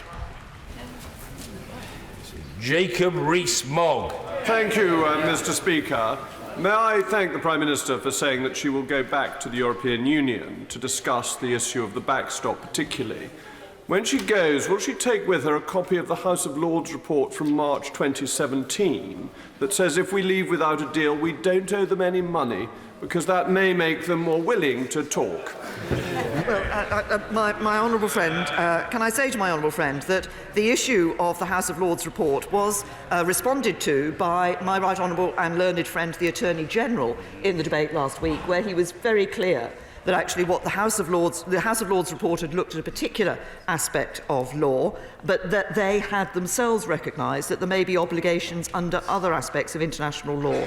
And the advice is clearly that there would be obligations for us to pay in a no-deal situation, and I believe that we should be a country that does respect its legal obligations. Chukaramuna. Mr. Speaker, I've listened carefully to what the Prime Minister has said about social cohesion and division in our country. All of us worry about the far right and the threat they pose to our country. And history shows that a resurgence of the far right usually follows an economic depression, which is why avoiding no deal at all costs is essential. But does she not agree in any event that it would be wholly wrong to allow any group in society to threaten and intimidate us into not following our democratic processes and into not having votes? That is clearly unacceptable, and anyone engaging in that kind of threat, violence, intimidation should feel the strong arm of the law come down on them.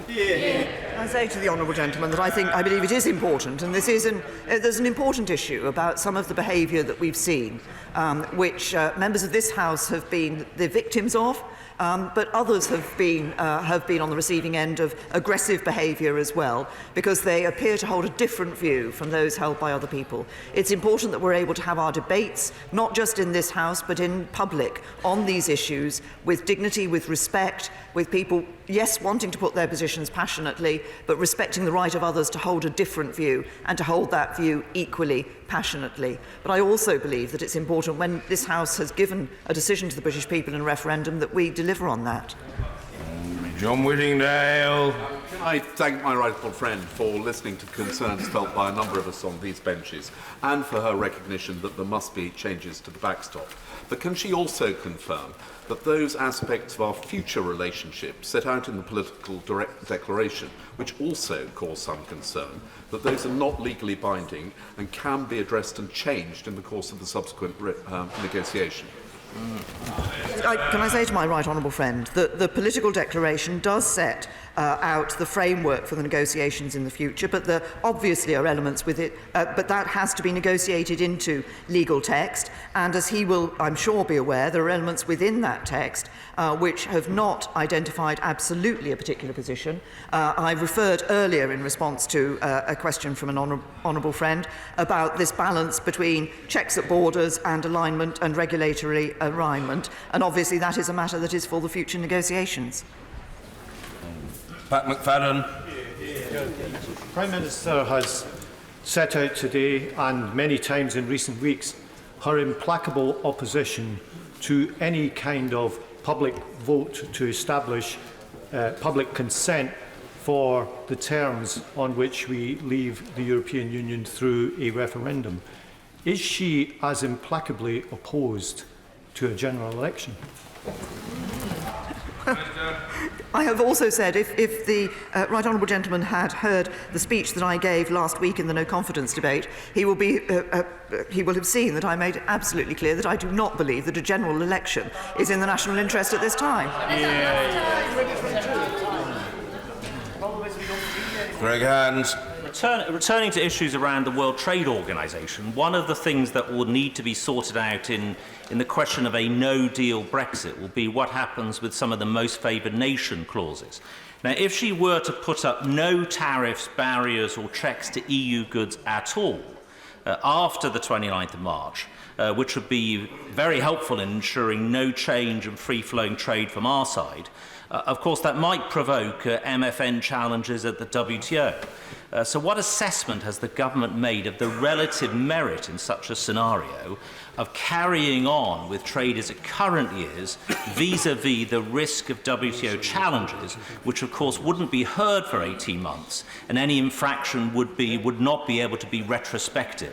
And does she agree with me that it may well be worthwhile, so long as the study is done, of actually pursuing that course of simply keeping the border open in the event of a no-deal Brexit? I know that my right honourable friend, obviously from his previous position and ministerial position and his interests, has looked at this issue with great care. But of course, as we look at this issue, it isn't simply a question of the tariffs that we set for for items going across our border. There are the questions of the WTO requirements in relation to customs declarations at the border, and there are other issues which are referred to within the political declaration, such as issues relating to data, which are also relevant in this matter. Mrs. Helen Goodman. Thank you, Mr. Speaker. If the House votes to take time to consider options other than those which the Prime Minister has been presenting to us, will she accept that this is not an attack but a sign of the strength of our parliamentary democracy? say to the Right Honourable Lady that if she is referring to the issue of an extension of Article 50, she shakes her head, but... Well, but the only way in which it is possible to ensure that there is more time in the negotiations with the European Union to find that resolution would be if Article 50 were extended. Article 50, as I've indicated, cannot be extended but simply by the decision of this House alone. It is a matter that is has to be agreed by the European Union as well, and I think that it is very clear that they would not be likely to allow that extension unless it was clear that there was a deal or an agreement that was coming forward as a result of that. I think it's far preferable for us. And I think as I've said, I believe we should be leaving the European Union on the 29th of March. And the discussions that I and others have been holding with members across this House are aimed at exactly being able to do that, and do that with a deal that secures the support of this House. Maria Miller. I welcome my right honourable friend's statement and the extraordinary work that she's doing to shape our exit from the EU. And actually, Mr Speaker, can I just say, in response to the right honourable member from Exeter, who questioned the Prime Minister's commitment to our country, that there is nobody on this side of the House who would do that, and very few people outside as well. But can I also press her that if the leader of the Labour Party continues to work collaboratively with the government, that this action effectively makes no deal the more likely outcome in March. And shouldn't he just come clean and admit that? Say to my right honourable friend, she's absolutely right. As I said, that the only way in which it is possible, other than staying in the EU, which we will not do, the only way in which it is possible to ensure that there is no deal is off the table is to agree a deal. The offer that I gave, and it remains open to the Leader of the Opposition to engage in talks with us, was precisely talks about ensuring we can have a deal so that we do not leave with no deal. David Linden. Mr Speaker, you'll be forgiven for watching these proceedings and thinking that the Northern Irish backstop is the only issue that prohibits people from supporting the agreement. But last week when I visited Glasgow Kelvin College, which is a campus in Easterhouse, they expressed major concern about the Erasmus scheme and a lack of clarity for them. Not referring to universities, what reassurance can she give to colleges in this country about the future after Brexit? I say to the honourable gentleman that if he looks at the political declaration, we have obviously referenced those aspects of being able to work collaboratively across with the European Union, with colleges and universities across the European Union through issues like Horizon, and also looking at the possibility of extension of Erasmus. Those are referenced in the political declaration, but they cannot be part of a legally agreed text until after we've left the European Union. Richard Graham. Firstly, I warmly welcome the announcement by the Prime Minister that reassures over 3 million European nationals in the United Kingdom about having their fees for registration rights waived. And although the European Commission's line on not being able to determine Member States' views on this is well known, the European Parliament's Brexit coordinator has stressed that reciprocity for British citizens in the European Union is essential. So would my right honourable friend ensure the government holds them to that pledge? And secondly, I don't understand what all the discussion about customs union today is about, because the customs union and the relationship on the trade and investment side comes at the second stage. What we're trying to get over the line is the withdrawal. My honourable friend is absolutely right. First of all, the European Parliament were very clear that citizens' rights was their key concern in this withdrawal agreement, and we have discussed those with them, and I will continue to press both them to press Member States, but also press Member States individually to reciprocate on this issue of citizens' rights. But my honourable friend is absolutely right. There are two parts to the deal that was negotiated: the withdrawal agreement, which is the legal text about how we withdraw from the European Union, and the political declaration of our future relationship, and setting that into legal text is indeed a matter for the next stage of negotiations. Mr. Peter Kyle. Speaker, she's against the people's vote because she says there isn't a majority in this place and it would undermine social cohesion. Can I say to the Prime Minister that if she wants to know the majority in this place, why doesn't she test it? And may I put it to her that because she's hardly Mystic Meg when it comes to understanding the will of this place, that it would be a good thing for her to do. And secondly, there is only a very small minority, an ultra-small minority, of very, very right-wing people who are trying to undermine social cohesion in this country in order to prevent a people's vote. When did the Tory party start running away from fascists rather than standing up to them?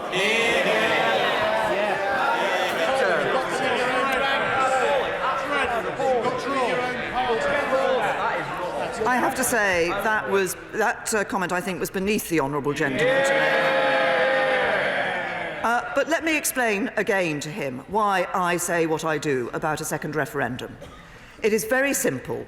Throughout my political career, I have said, when I have seen other countries have second referendums on decisions in relation to Europe, because it didn't come out in the way that the politicians at the time wanted it to come, that it was hugely important that people accepted the result of the first referendum. This House overwhelmingly voted for that referendum. This House overwhelmingly voted to trigger Article 50. I believe we should follow through on those decisions and deliver on the vote that people took in the referendum in 2016. John Barron. I suggest those Remainers trying to hijack government business in the Brexit process already believe the people did not know what they were voting for when they voted to leave the EU. But now they seem to be suggesting that MPs did not know what they were doing when they voted for Article 50, given the WTO was always the backstop. Mr. Speaker, Parliament cannot become the executive, and the referendum result must be respected by Parliament. Could the Prime Minister therefore confirm, for the sake of absolute clarity on the benches opposite, that not only will we be leaving on the 29th of March, she's made that very clear, but that we will be leaving on WTO terms, if negotiations fail, terms by which we profitably trade with the rest of the world?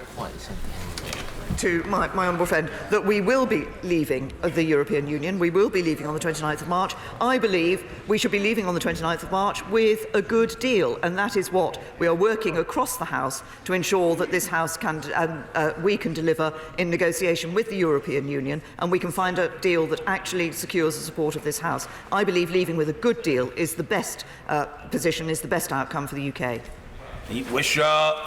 The Prime Minister knows that Scotland's different. Scotland overwhelmingly rejected this Tory Brexit and increasingly wants nothing to do with this impending disasters. So of all the options we've got to consider, surely at some point she accepts that Scotland must be asked whether it wants to be part of this ugly, self-defeating, isolating Brexit Britain, or whether it should determine its own relationship with the EU as an independent nation. When we talk about honouring referendums, actually there was a referendum in 2014 in Scotland which determined that Scotland should remain in the United Kingdom, and that should be honoured by all of us in this House. Jeremy Lefroy. Thank you very much, Mr. Speaker. The Prime Minister, in her welcome statement, said that the government will consult this House on its negotiating mandate to ensure that members have the chance to make their views known. Will she consider, when she brings the agreement and political declaration in whatever form back to this House, that those words are in the motion for approval? Well, I will certainly look at the suggestion that my honourable friend has made. Obviously, there is a technical issue about how we need to, when there is a deal that will secure the support of the House, how that motion needs to be worded such that it is clear and meets the requirements of the legislation. But I will look to see how we can ensure, I think what my honourable friend is looking for is a reassurance that the agreement to enable Parliament to have a voice in that negotiating mandate is not simply words from the dispatch box, but that is actually delivered on. Chris Bryant. Another week gone and still no Plan B. No Plan B next week, probably not the week after. And the clock is ticking away. Last week, the Attorney General said, if we do not legislate for legal certainty, as a matter of law alone, thousands of contracts, transactions, administrative and judicial proceedings in the EU and this country will be plunged into legal uncertainty. At the rate we're going, even if her deal had been agreed last week, she would stand no chance of getting all of this legislated for and providing legal certainty by the 29th of March. Please, please, please, just own up. You're going to have to delay the 29th of March. Can I say to the right honourable gentleman that obviously the Attorney-General set out that position. That legal certainty would be provided by the provisions that are in the withdrawal agreement that was negotiated with the European Union. The vast majority of the withdrawal agreement actually relates to those sorts of issues. What I'm working for now is to ensure that we can get agreement on those aspects of that withdrawal agreement which people have raised concerns about, such that we can leave with a good deal, that we can ensure that we give that legal certainty to all those businesses outside. But in order to do that, it will be necessary at some point for this House to support a deal with the European Union. Mrs. Cheryl Murray. Speaker, it's been reported that President Macron is going to use the threat of the Irish backstop to force the UK to give French fishing vessels a continued existing access to the UK waters. Will my right honourable friend please confirm that we are leaving the CFP on the 29th of March this year? And will she confirm that she will say to President Macron, no, no, no? Well, can I say to my honourable friend that I will confirm that we are leaving the common fisheries policy, that we will indeed become that independent coastal state, that we will be negotiating access to our waters. And of course, for President Macron to suggest that he could use the backstop as a means of requiring us to give access to French fishermen actually would be counterproductive, because in the backstop, French fishermen would not have any access to our waters at all. Jamie Stone. Mr. Speaker, I'm sure that my views on this matter are well known to the House. Therefore, I choose my words with care. A week ago, I said this to the Prime Minister: in the event of the UK leaving the EU, what government fund will replace the European structural funds that have been such a benefit to the Highlands for many years? In her answer, the Prime Minister said it was the Shared Prosperity Fund. Mr. Speaker, I asked the Prime Minister today to give me an assurance that the Shared Prosperity Fund will find its way to the needy Highlands and Islands and not be, how shall I put it, creamed off for cherished projects in the south of Scotland or near Edinburgh or Glasgow.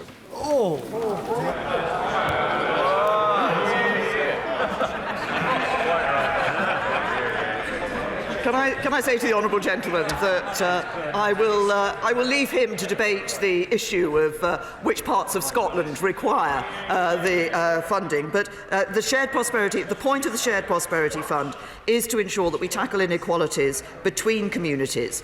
We want to have a focus on raising productivity. I think that's important across our country. We're going to consult widely on that Shared Prosperity Fund, how that Shared Prosperity Fund will operate, and the priorities, and the details of its operation and priorities, and those will be announced following the spending review. Mr. Peter Bone. Thank you, Mr. Speaker. All members on this side of the House stood on a manifesto in 2017 that said on page 36, "We continue to believe that no deal is better than a bad deal for the United Kingdom." Given that this House decided last week by 230 votes that the government's proposals was a bad deal, Prime Minister, if you go back to Brussels and they're not prepared to give a good deal, would she honour the Conservative Manifesto commitment and leave on the 29th of March on a clean global Brexit? My honourable friend, that of course we stood on that manifesto. I have repeated in this chamber from this dispatch box that no deal was better than a bad deal. But I also believe that it is better for the United Kingdom to leave the European Union with a deal, with a good deal. And that is what I am working with others across the House to see what will secure the support of this House such that we leave the European Union and we leave with a deal. Clive Efford. The Prime Minister has said that there's not a majority in this House for a second referendum, and she may be right, but there is clearly a majority against leaving with no deal.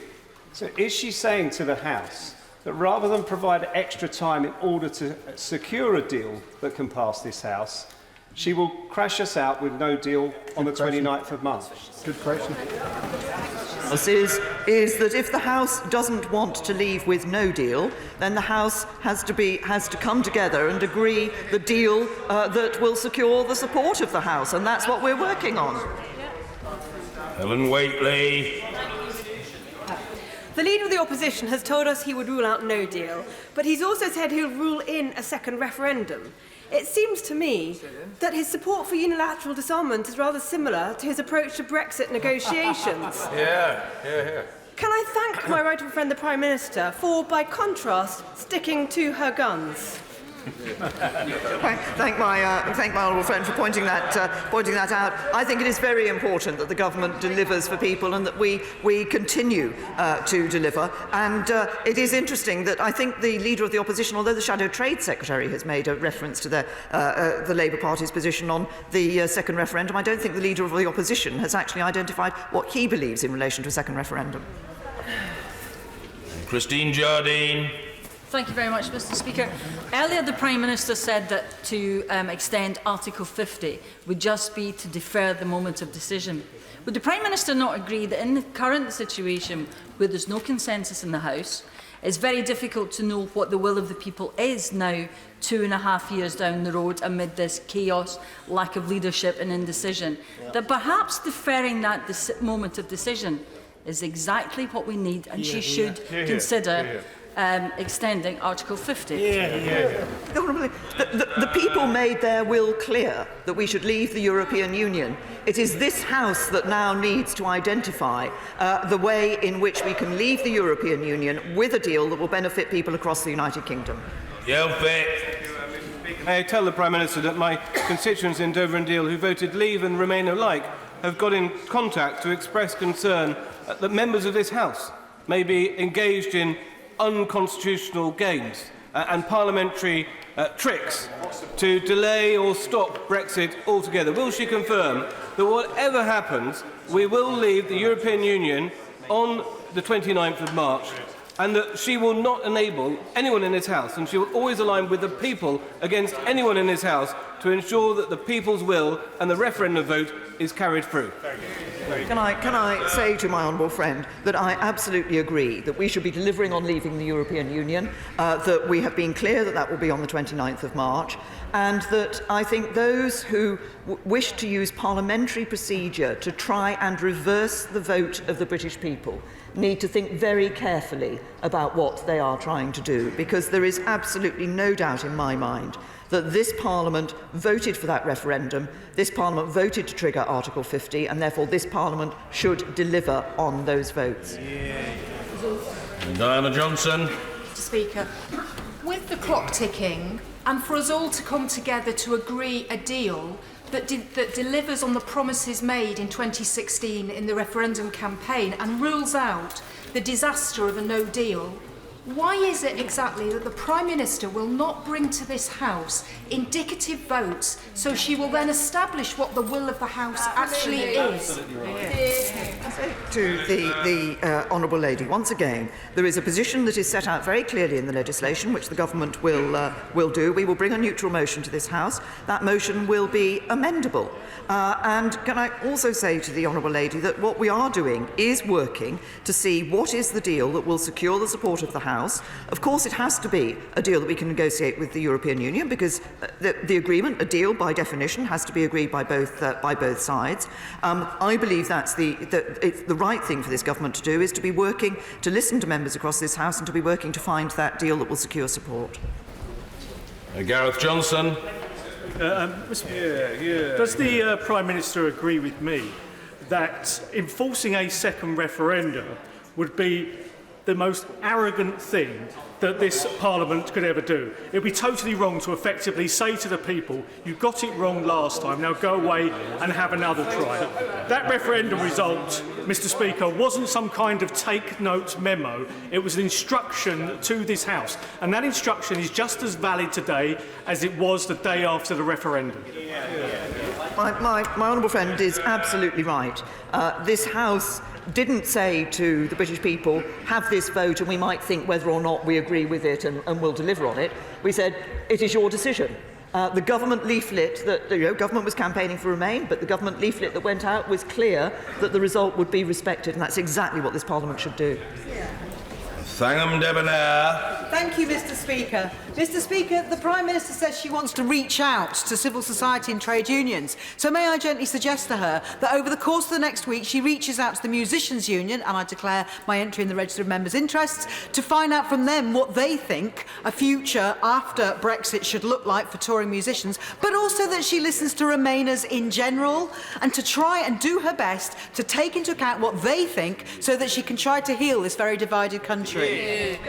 Can I say to the Honourable Lady, that is precisely why I believe it is important that we have a deal that will secure the support of this House, a deal that will respect the referendum but do it in a way that does protect people's jobs, that does give people certainty and that protects our union. Nick Herbert.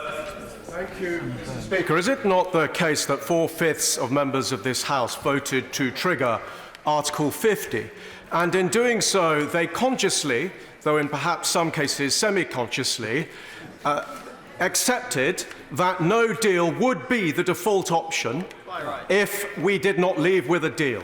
If honourable members have now changed their minds, should they not be open about that and say that they now wish for a second referendum or to ditch Brexit altogether?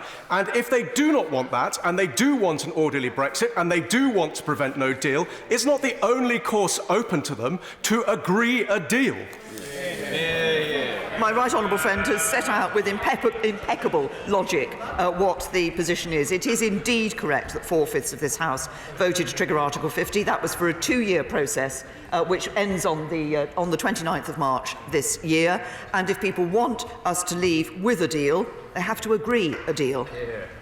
Gavin Newlands. Thank you very much, Mr. Speaker. This is a government that has brought us austerity, the benefit freeze, the two-child policy and the rape clause, all while cutting tax for the richest in our society.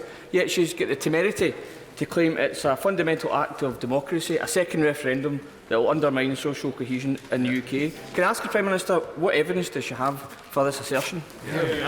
I just say to the honourable gentleman, he says this was a government that brought austerity. This government had to respond to the significant financial crisis and economic crisis that was left us by the Labour government when we took over in 2010.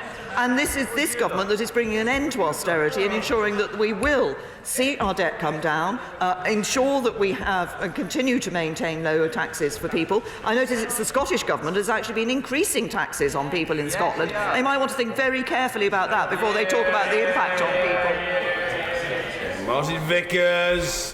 Thank you, Mr. Speaker. I welcome my right honourable friend's statement, particularly a reference to the backstop. And I feel that if the EU were prepared to be somewhat more flexible on this issue, then it could open the door to an acceptable agreement. In recent days, a number of my constituents have contacted me concerned that further opening of the negotiations could weaken our position on freedom of movement. My right honourable friend has always been very firm on this issue. Could I invite her to reaffirm her determination that there will be no relaxation on the current position? I'm happy to give my honourable friend that assurance. I've always said that I believe the desire to bring an end to free movement was one of the things that led to many people voting to leave the European Union, and this government will deliver on that. There will be an end to free movement. Wayne David. Yesterday, in a radio interview, the Solicitor General said that he thought that agreement on a customs union would provide a way to unify this House. Yep. What is her response to her own Solicitor General? My response is that actually the discussions we've been having across this House suggest that there are more varied opinions in relation to this matter and in relation to what should drive forward than a simple solution such as the honourable gentleman suggests. Maggie through. Speaker, I'm sure members across this House will welcome my right honourable friend's commitment to maintaining workers' rights and environmental standards. But does she agree with me that we can be more ambitious and lead the way on this, but only if we actually leave the EU with a deal? My honourable friend is absolutely right. I believe that we can be leading the way on these around the world on these issues, but in order to do that, we want to ensure that we leave the European Union with a good deal and then have the freedom to set those very high standards. Jim Shannon. Mr. Speaker. Prime Minister, first of all, thank you for your statement and for your endeavours. There was a poll in Northern Ireland just last week. 70% of Unionists are against another vote to leave the EU. 71% of Unionists want the Brexit. 66% of Unionists were against the withdrawal agreement, so heavily defeated in this House just last week. So, Prime Minister, can you confirm that you will not ignore the opinion of Unionists and the backstop will have to be removed, and that Northern Ireland will continue to be an integral part of the United Kingdom of Great Britain and Northern Ireland on the same basis as England, Wales and Scotland? Well, obviously, it is my position, it's the government's position. Northern Ireland is part of the United Kingdom. We want Northern Ireland to continue to be able to be that integral part of the United Kingdom. I think it is right that we deliver on the vote to leave the European Union. The backstop has been identified as a key issue, and we will continue to work with the honourable gentleman and his right honourable friends and others across this House who have raised this issue to find a way through that enables us to secure a deal. Michael Tomlinson. Thank you, Mr. Speaker. I congratulate the Prime Minister on her determination to leave the EU on the 29th of March. And does she agree with me that this has become a matter of trust between the people and politicians? And if we fail to deliver and leave on that date, that trust will be damaged irreparably? I agree with my honourable friend that I think these decisions are about matters of trust. That is why I have been concerned about the proposals for a second referendum, because I think a second referendum would actually damage that trust between the people and politicians. Hannah McMorrin. Thank you, Mr. Speaker. Brexit is a fantasy based on lies. Nothing about Brexit will make our constituents' lives any better. When is the Prime Minister going to start standing up for what is right and stop running down the clock, rule out a no deal and put this decision back to the people? Say very gently to the honourable lady, I believe she stood on a manifesto in the general election to deliver Brexit, and that's what we're doing.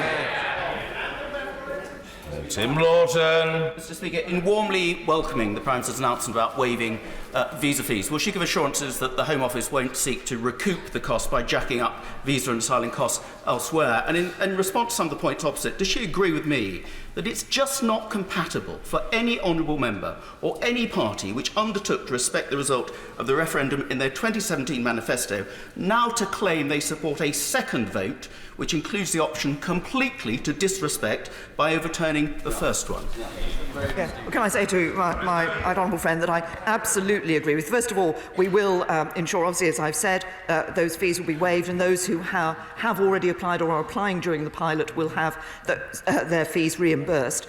Can I say to him that he's absolutely right about the point in relation to a second referendum. I think it is so important that we show people that they can have trust in their politicians by delivering on the decision that they took in 2016. Stephen Timms. I don't doubt that the Prime Minister has tried her level best to secure an acceptable agreement, but she's clearly failed. The scale of her defeat last week was monumental, I think largely because she's been constrained by the national economic interest. Following that failure, surely it would be right now to offer the people a vote. Can I say to the right honourable gentleman, we agreed to give the people a vote. That vote took place in 2016. The people voted to leave the European Union, and this Parliament should, as this government is doing, accept the importance of delivering on that vote that people gave in the referendum in 2016. David Duquette. Much, Mr. Speaker. When the withdrawal agreement was made with the EU, President Macron, contrary to the text in that agreement, made a statement almost immediately that unless the UK agreed to allow EU fishing vessels the same access to our waters as they have now, talks on a wider trade deal would fail, leaving the UK in the backstop. Can my right honourable friend confirm that this is actually an empty threat and that she will stand firm when she goes back to the EU on her commitment that we will leave the CFP, future access to our fishing waters will not be tied to a deal on trade?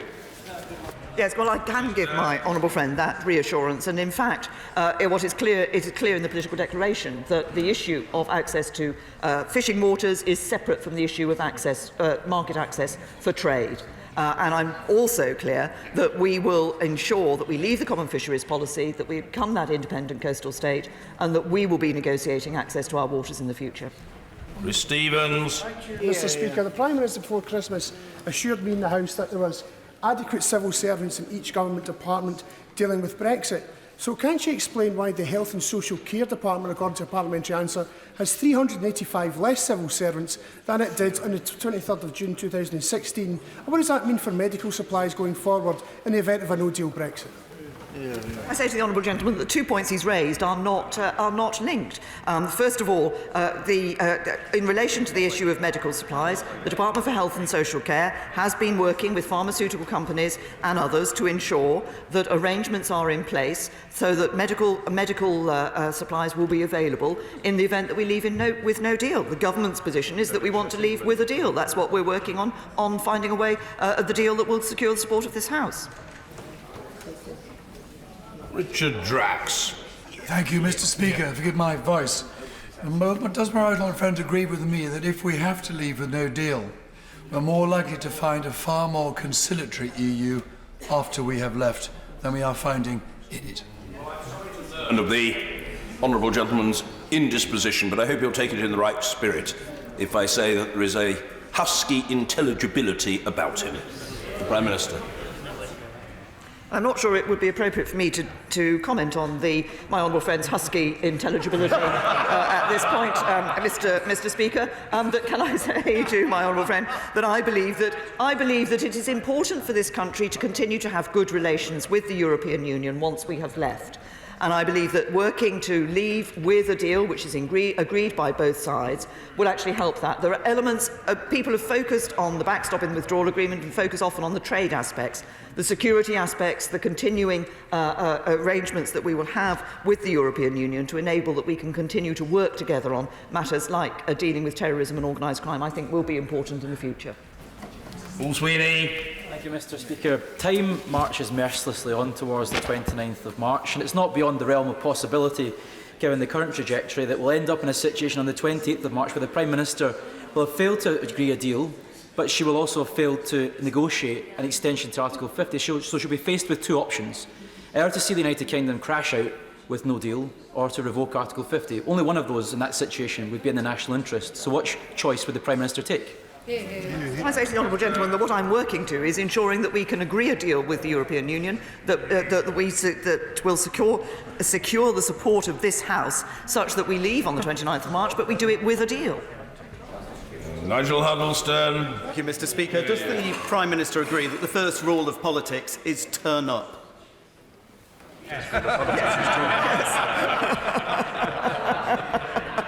I absolutely agree with my honourable friend, and I hope there are those across this House who will take that message to heart and act on it.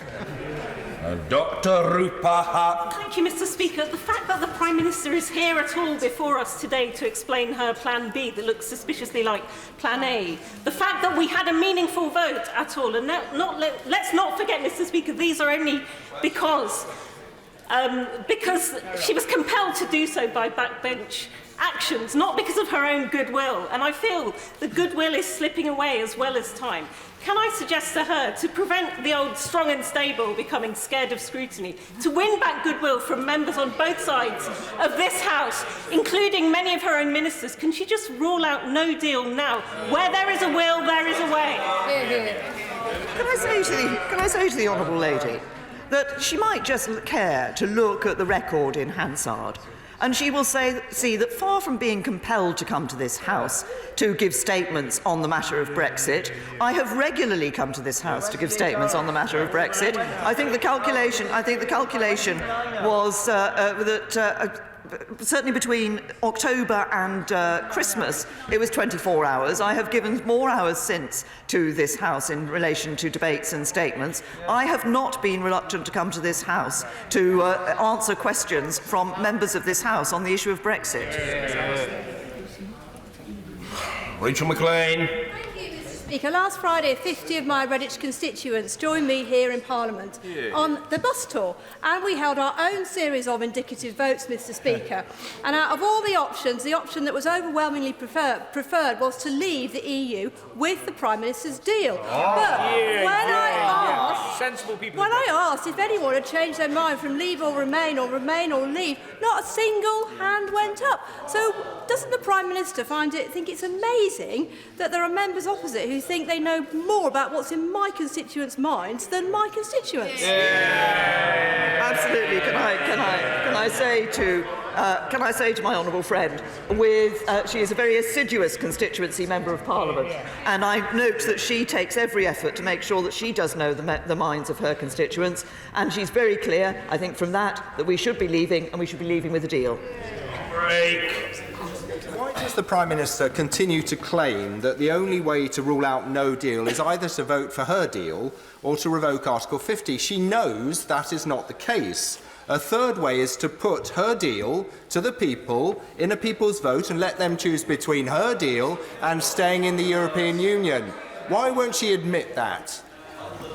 To the right honourable gentleman, from the discussions around the House, it is very clear there are those who, when they talk about a second referendum, talk about putting the deal negotiated with the European Union. We still have work to do, as I have said earlier, to people with Remain on the ballot paper. There are those who say that actually it should be a deal or no deal. And that would not rule out no deal. And then there are those who say that there should be a combination of all three of those options to be put to the British people. We put a very clear decision, a very clear option to the British people in 2016. They voted. We should deliver on it.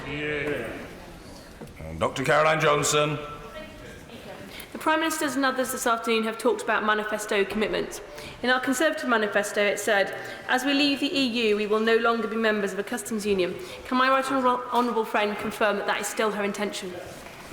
Can I say to my honourable friend, I absolutely do stand by the Manifesto commitments that we gave. I believe it is important that we continue to have a good trading relationship with the European Union. I think there are many ways in which we can do that with appropriate customs arrangements. O'Farrelly. Thank you, Mr Speaker. From her remarks this afternoon, it seems clear that the Prime Minister wants this House to vote for a way forward that's acceptable to her personally and not just to a majority in Parliament. So can I give her a further opportunity to give a straight answer to a very simple question? Should there be a majority next week in the House for a particular way forward, will she honour that vote and instruct her government to do so? And why has she been unable this afternoon, so far, to be straight with people in giving a straight answer to that very simple question? Can I say to the honourable gentleman that I believe that the government does have a very clear instruction. I believe this Parliament has a very clear instruction that we should be ensuring that we're leaving the European Union. I believe that this is something that we have a duty to deliver. That's what I'm working on. I'm working on ensuring that we can do that with a deal which has the support of this House. Borsey. I wonder if the Prime Minister has seen the survey of members published today by the Federation of Small Business, showing that business confidence is falling, with concerns that, in their words, the danger of a serious economic shock posed by a chaotic no-deal Brexit is real and imminent. The Prime Minister has shown that she understands the need to provide certainty to business. So what assurances can she give us that there will be a deal in place by the 31st of March? Well, I can give my honourable friend the assurance that what I am doing is working across this House to find a deal that will secure the support of this House. And as I've said, where there are changes necessary, then, and the backstop is one of those issues which has specifically been raised, then I will go back to the European Union. I want to see us leaving with a deal that gives certainty to businesses. And of course, it was the withdrawal agreement that gives the businesses the certainty of the implementation period, which enables them to prepare for the future relationship that we will have with the European Union. Neil Gray. Mr Speaker, I welcome the Prime Minister's decision to waive the fees for EU nationals, but I note once again that she's 4 months behind the Scottish Government. It's clear, and I see again today, that it's her pig-headed stubbornness and ridiculous red lines that have brought us to this position, this mess of her making. So why wasn't she willing to have cross-party talks 2.5 years ago? Well, I've said previously, we've been listening to the comments that have been made, we've been listening to the views that have been made, we listened to the views of the Scottish Government, to the views of the Welsh Government. We are now, the House has rejected the deal that we put before the House. We will now work to find a deal that can secure the support of the House. Stephen Kerr. Thank you, Mr. Speaker.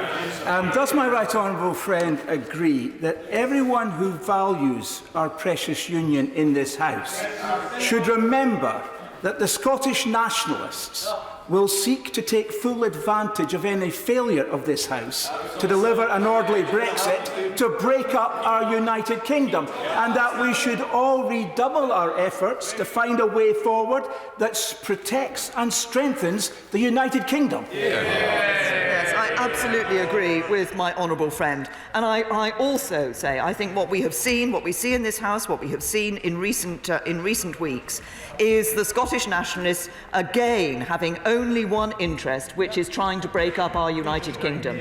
Our United Kingdom is indeed precious, and it is membership of our United Kingdom that is in the economic interests of the constituents of all the SNP members of this House. Jonathan Reynolds. Thank you, Mr. Speaker. The Prime Minister is still refusing to countenance any form of new customs union. Now, putting aside her interpretation of the referendum result on that point, because that is contested, could she give us any examples of specific products which she feels British consumers are currently paying too much for as a result of the current common commercial policy, bearing in mind things like clothing from Bangladesh is incredibly cheap in British shops? Because the benefits of leaving a customs union are unclear, Prime Minister, but the costs are evidently extremely high. The benefit of not being part of the common commercial policy within the customs union of the European Union is that it will enable us to negotiate trade deals on our own behalf around the rest of the world. We are working to ensure that those agreements that are already in place between the European Union and countries around the world will be transitioned to the United Kingdom when we leave the European Union, and then we will work to enhance those trade deals with many around the world. Sir Oliver Hill. I thank the Prime Minister for the change to the fees, which I think will be very welcome across the House. Does she agree with me that when we had the meeting of manufacturing MPs, a cross-party meeting, it was clear that there were a significant number of Labour members who wanted to see a deal?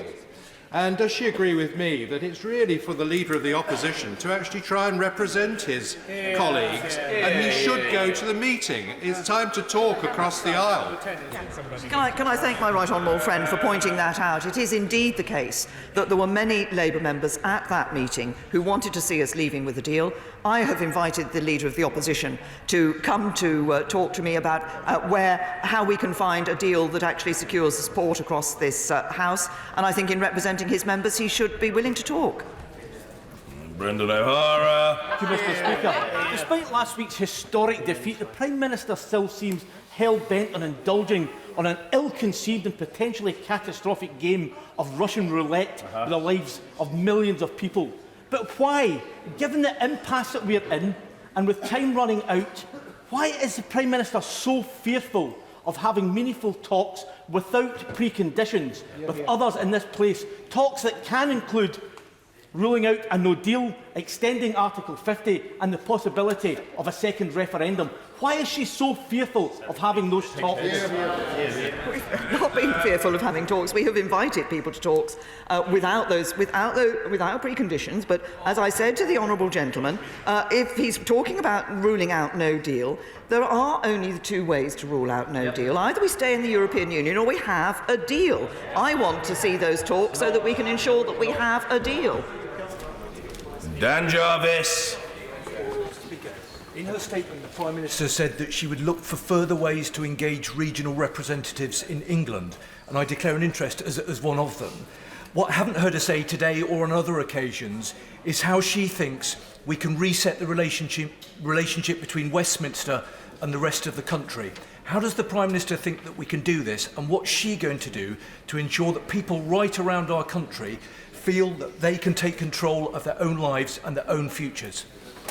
Say to the honourable gentleman that we have already been exploring through, in various ways, how we can involve the elected city and regional mayors in discussions that take place about a number of matters relating to the United Kingdom.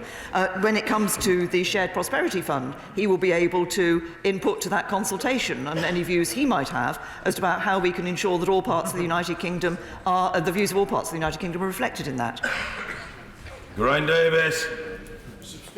Having been the rapporteur, the trade rapporteur for the Council of Europe to the WTO, could I gently say to the Prime Minister that in the event of a no-deal Brexit, we'd end up our rules being made by a Council of Ministers where we'd have less say, that they would be administered by a commission where we'd have less appointees, and they'd be enforced by a panel of judges which would not be democratically elected and would overrule British courts. Is this not a betrayal of those people who voted leave? Because no deal wouldn't only invoke a hard border on Northern Ireland, but lose control and leave us in Swansea saying to me they want to vote on a deal to find out whether the promises being made are delivering their reasonable expectations, because frankly they aren't.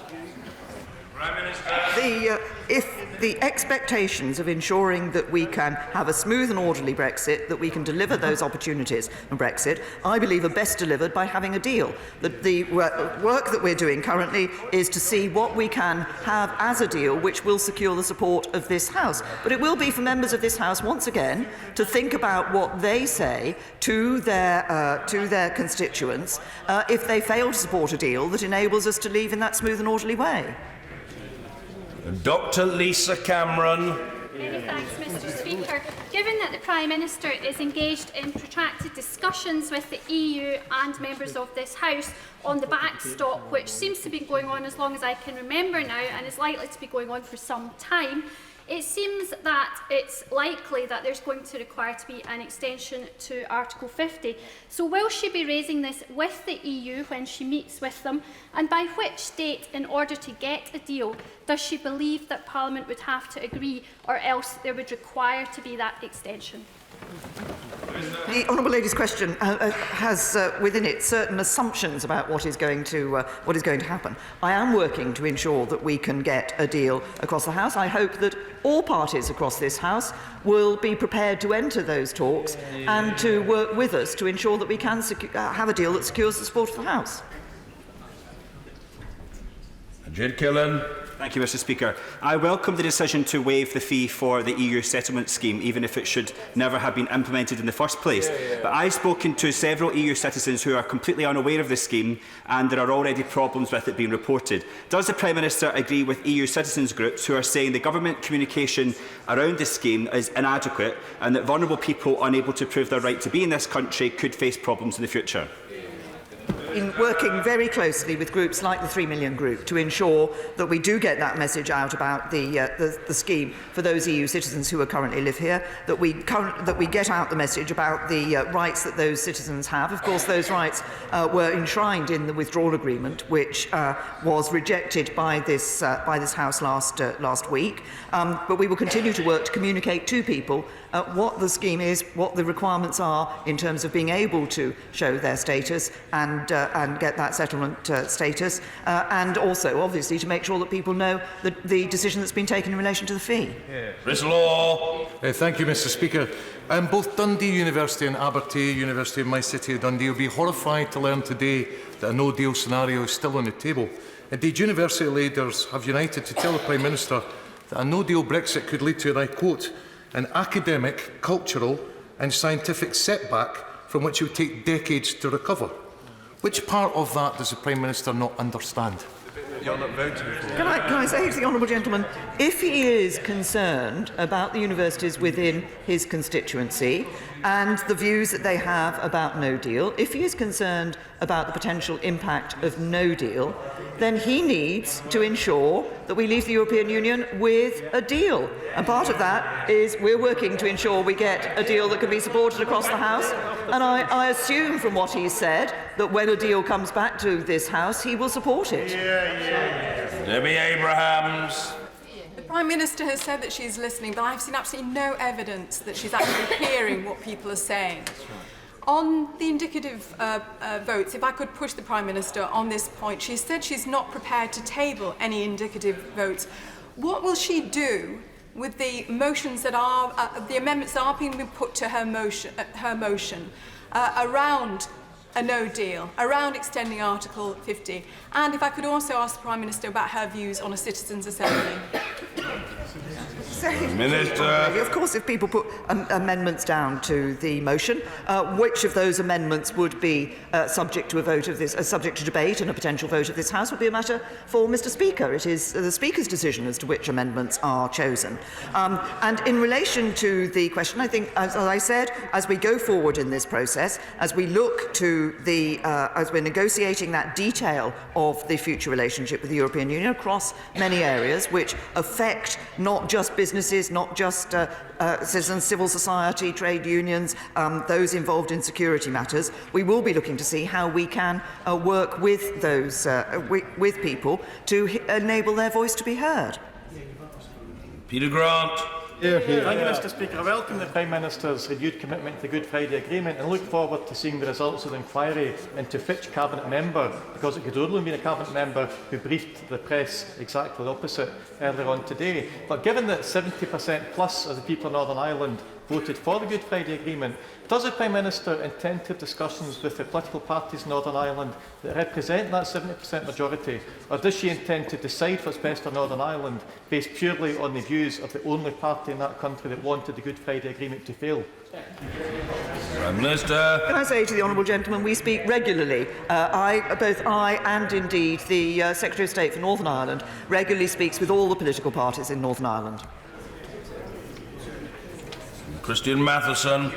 If the Prime Minister is so concerned about employment rights, and if the Prime Minister is so concerned about environmental protection, why did it take 2 years and a defeat of 230 for them to be put on the agenda? And if it's such a desperate afterthought, which it clearly is, why should we take seriously her protestations to be interested in them now? The basis of the honourable gentleman's question is not correct. He references the commitment that we have in relation to workers' rights. Look at what we have been doing to enhance workers' rights. The Matthew Taylor report, because we recognise the importance of ensuring that the rights of workers in the new gig economy are properly protected. Look at what we've done on the environment in relation to plastics, the 25-year environment plan that we have published. We have been working on these issues. We recognise that members of this House have raised concerns to ensure that there is greater assurance given on those issues, and that's exactly what we're going to do. Harold Monaghan. Today marks the centenary of the first sitting of Dáil Éireann, established after an All-Ireland vote in the 1918 election. In 1998, the people of Ireland once again expressed themselves in an All-Ireland vote, and the Good Friday Agreement was approved. I welcome the Prime Minister's renewed commitment to the Good Friday Agreement, but a no-deal Brexit threatens this. So will the Prime Minister now assure the House that she respects the sovereignty of the Irish people, and will she take no deal off the table? Prime Minister. The Honourable Lady, I think she will perhaps want to reflect on the nature of the question that she has just asked me and the way in which she has put that question. And can I just say to her, this is not a renewed commitment to the Belfast Agreement. We have consistently committed to the Belfast Agreement, and we remain committed. Drew Hendry. Thank you, Mr. Speaker. The Prime Minister will recall that the very first answer she gave at Prime Minister's questions this year was in response to my question about the EU settlement scheme. So can I warmly welcome the decision to scrap the pay-to-stay element of that scheme? But can I now ask her to go a step further and end distress for our EU friends, neighbours and colleagues, and save the UK taxpayer money, and scrap the scheme altogether, simply guarantee their rights?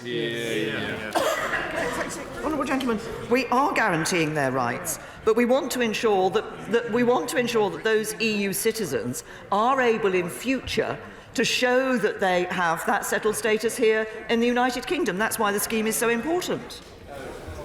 Oh, what a delicious choice. 2 McDonald's. Well, E, of course, comes before U, but on the other hand, C comes before M. Stuart C. MacDonald. A very popular choice, Mr Speaker. Thank you very much. Mr Speaker, scrapping the settled status fee is indeed a welcome step, but if the Prime Minister is not going to follow the advice of my honourable friend from Inverness, can she at least answer why is there no appeal rights in the new immigration bill for EU citizens who are refused settled status? And can she also answer why is it the government continues to insist on an application cut-off date, inevitably meaning that the hundreds of thousands who miss that deadline will end up in a situation very close to that faced by the Windrush generation? Prime Minister. We have set a significant period of time for people to be able to apply under this scheme. I think that is the right thing to do. And can I just say that he might want to talk to... I mean, I've just had a question from one of his honourable friends, which basically encouraged me to scrap the settlement scheme as a whole. Now the honourable gentleman is saying to me that the settlement scheme should be extended for even longer. Stuart Malcolm MacDonald. And don't you forget it, Mr Speaker. Last but not least. The Prime Minister is, of course, to be commended for waiving the fee, as many have asked her to do. But I want to question her on this phrase she used about an enhanced status for devolved governments. Will it include her, and I mean the Prime Minister, appearing before committees of the Scottish Parliament? And when we talk about the enhanced status for the government as opposed to the Parliament, can she tell us what concessions the Scottish Government can look forward to prove that isn't just meaningless twaddle? Can I say to the honourable gentleman, we will set out, as I say, I will be meeting the First Minister of Scotland and the First Minister of Wales. I hope to meet both of them this week, in which I'll be able to talk to them further about the arrangements that we will have in the future for that enhanced role for the Scottish Government. Can I say to the honourable gentleman, though, on a different topic, I understand that there was some difficulty in his... he was the subject of some difficulties in his constituency from a particular part of the political spectrum in this country on Friday. I'm sorry to hear that took place. I understand the police were able to deal with the issue, but no member of this House should be subjected to that. Echo entirely what the Prime Minister has just said on that matter, and I think it will be something that commands universal assent across the House, and I thank her for what she has said. And indeed, for that matter, I thank all 107 backbenchers who questioned her and the Prime Minister for patiently responding. Order. Statement the Secretary of State for Northern Ireland, Secretary Karen Bradley.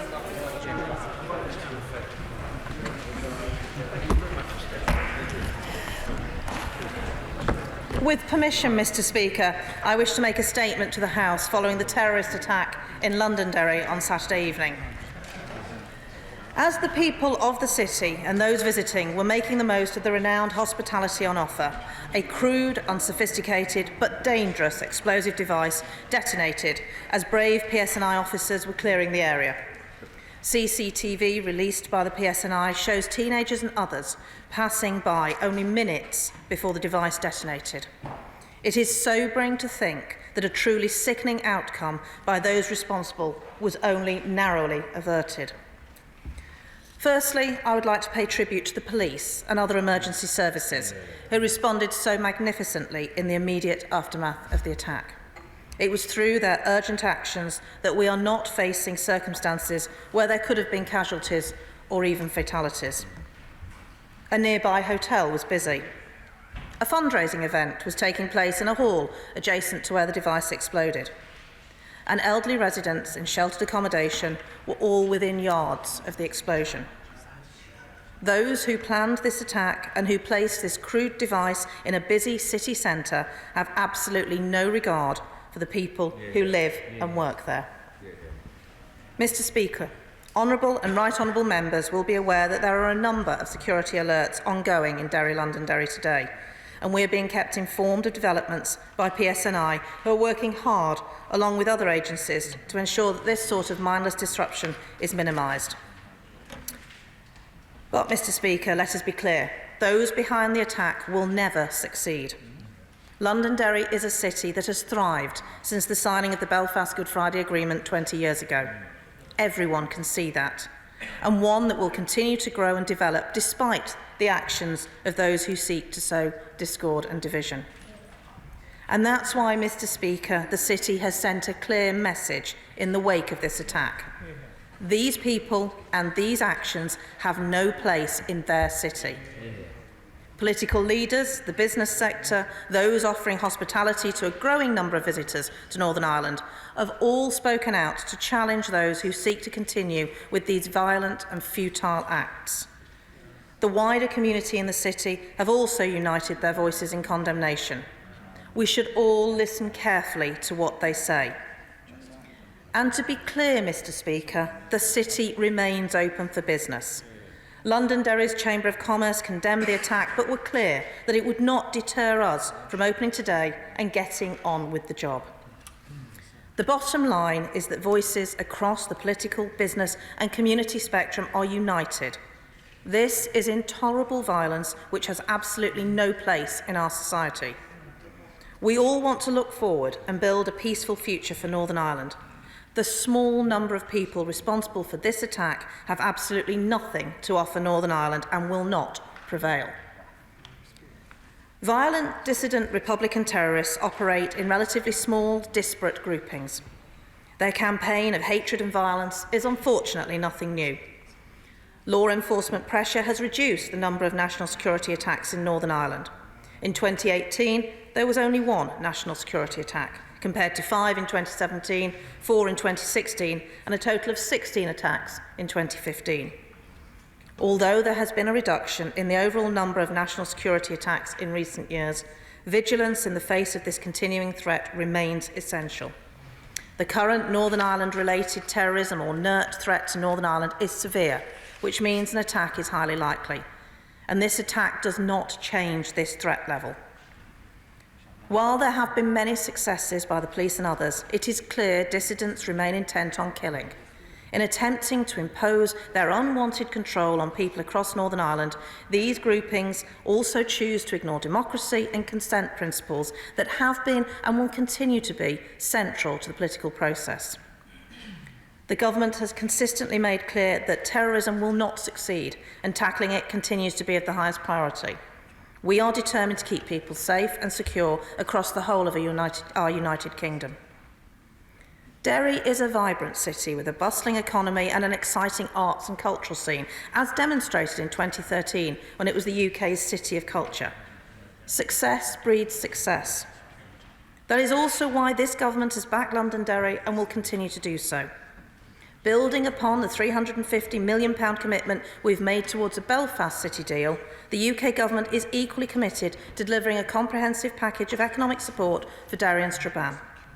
A city deal for Derry and Strabane will boost investment and productivity, generate jobs and deliver growth and prosperity, and this activity has been supported by a number of visits by UK Government ministers. At the budget, the Chancellor of the Exchequer opened formal negotiations for a Derry and Strabane City region deal. Those negotiations are underway, and it is crucial that this unique opportunity is grasped to unlock the economic transformation that the region needs and deserves. But it is not just the UK Government who are backing Derry Londonderry. From all across the world, businesses recognise Londonderry for the great place that it is to do business, whether it is financial services firms such as Fintrue or IT company Alchemy Technology Services. New jobs are being created every day in the city. Finally, and in direct opposition to the kind of ideas and barbarism advocated by those responsible for Saturday's attack, Londonderry continues to shine as a beacon of culture and progress on the island of Ireland, as a major tourist destination and as a host for world-renowned events like the Clipper Round the World race. As Assistant Chief Constable Mark Hamilton said yesterday, it's not dissident Republicans who hold the ground in Londonderry, it's the community. Anyone who has any information should pass it to the police or anonymously to Crime Stoppers. Mr. Speaker, I commend this statement to the House. Vinnie Lloyd. Thank you, Mr. Speaker. Can I thank the Secretary of State for sight of other statements, and also thank her for giving a statement today on what is actually an issue that does merit parliamentary time. Like the Secretary of State, I'm bound to welcome the fact that there were no injuries in the bomb attack on Saturday, but this was not for want of care by those who planted that bomb. As the Secretary of State has said, innocent bystanders were very close. But congratulations to the PSNI, those police officers who went forward at personal risk, but who successfully evacuated the area, the hotel. They do deserve our thanks. And I think within that context, I share with the Secretary of State that message of congratulations to them. It's right as well that this attack has received universal condemnation from the DUP through to Sinn Féin across the different communities in Derry. And of course, it's now an opportunity for the House of Commons to also add its voice to that condemnation. Derry as a city has seen enormous progress over the last 20 years. And in that context, can I ask the Secretary of State, obviously some of the businesses will have been affected by Saturday's attack. Will there be, where appropriate, the necessary support for those businesses to get back up and running? But of course, we also know that some 40 families are out of the homes in the Cregan, and in that context, again, can we be assured that all due care is taken to look after their welfare? But, Mr Speaker, if I can refer now to the security situation, we know that the situation in Northern Ireland has been severe over at least the last decade and more. In that context, the PSNI numbers, whilst I strongly welcome the 300 extra officers that the Secretary of State announced recently, those were Brexit-related additions. They will take time to train. The PSNI is still well below its pattern recommended numbers. Will the Secretary of State talk to the Chancellor now and make sure that we can see the numbers of the PSNI return to those levels necessary to confront the challenges of ordinary policing, as well, of course, of the type of situation that they face today and over the weekend? And the same, Mr Speaker, this United Kingdom of ours faces many different challenges. My own home city of Manchester saw this not so long ago in the arena. We know the attacks that took place outside the House of Commons and others. So the security services themselves are under some strain.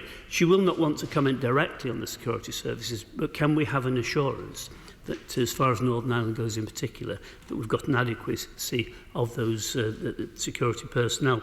But, Mr Speaker, as well, in the context of security, we've got to look at those things that can have a material impact. And actually, symbols and words make a difference in Northern Ireland. I was grateful to hear the Prime Minister rule out earlier on that there will be no change to the Good Friday Agreement. That's right and proper. But can I say that when we still hear talk from members of this House about the possibility of crashing out of the European Union, of a hard Brexit, which will mean a hard border across the island of Ireland, then this is irresponsible. And hope the Secretary of State will join me in saying that this cannot be allowed to happen. We cannot face a situation where we give succour to those who would do us harm by the erection of that hard border. Mr Speaker, on top of that, normal politics doesn't function at the moment in Northern Ireland. If we are going to see the advance on the reconciliation process that was begun 20 years ago with the Good Friday Agreement, we need to see a return to normal politics. Because if politics can't offer change, if politics can't offer the hope of change, frankly, we give an easy gift to those who would do us all harm, and we cannot allow that. Now, there is a challenge then, and I say this to politicians from Northern Ireland in this House, but beyond. It is now a time for them to take responsibility. It's time for them to take the venom out of politics. It's time for them to take the risk that we'll begin to establish those institutions which we need to make democracy work. Take that risk. Get the Stormont Assembly back up and running. That is something that people have got to commit to. But if I can also gently say to the Secretary of State that she herself cannot put the return of Stormont into the too hard to handle for now box. We've got to see some urgency in bringing Stormont back together. And Mr Speaker, can I ask the Secretary of State two specific things? One, will she commit now to resumption of those five-party talks that could see a return to the normalcy of politics delivering change? Because that is fundamental in the light of what happened on Saturday. But I also would make an offer to her that she may want to take up. I will travel with her to Derry. I will travel with her to meet local politicians and the local community to show that this House of Commons is absolutely unified in its condemnation of terror and in its desire to say that there is a better way, and politics must offer that better way. Secretary of State.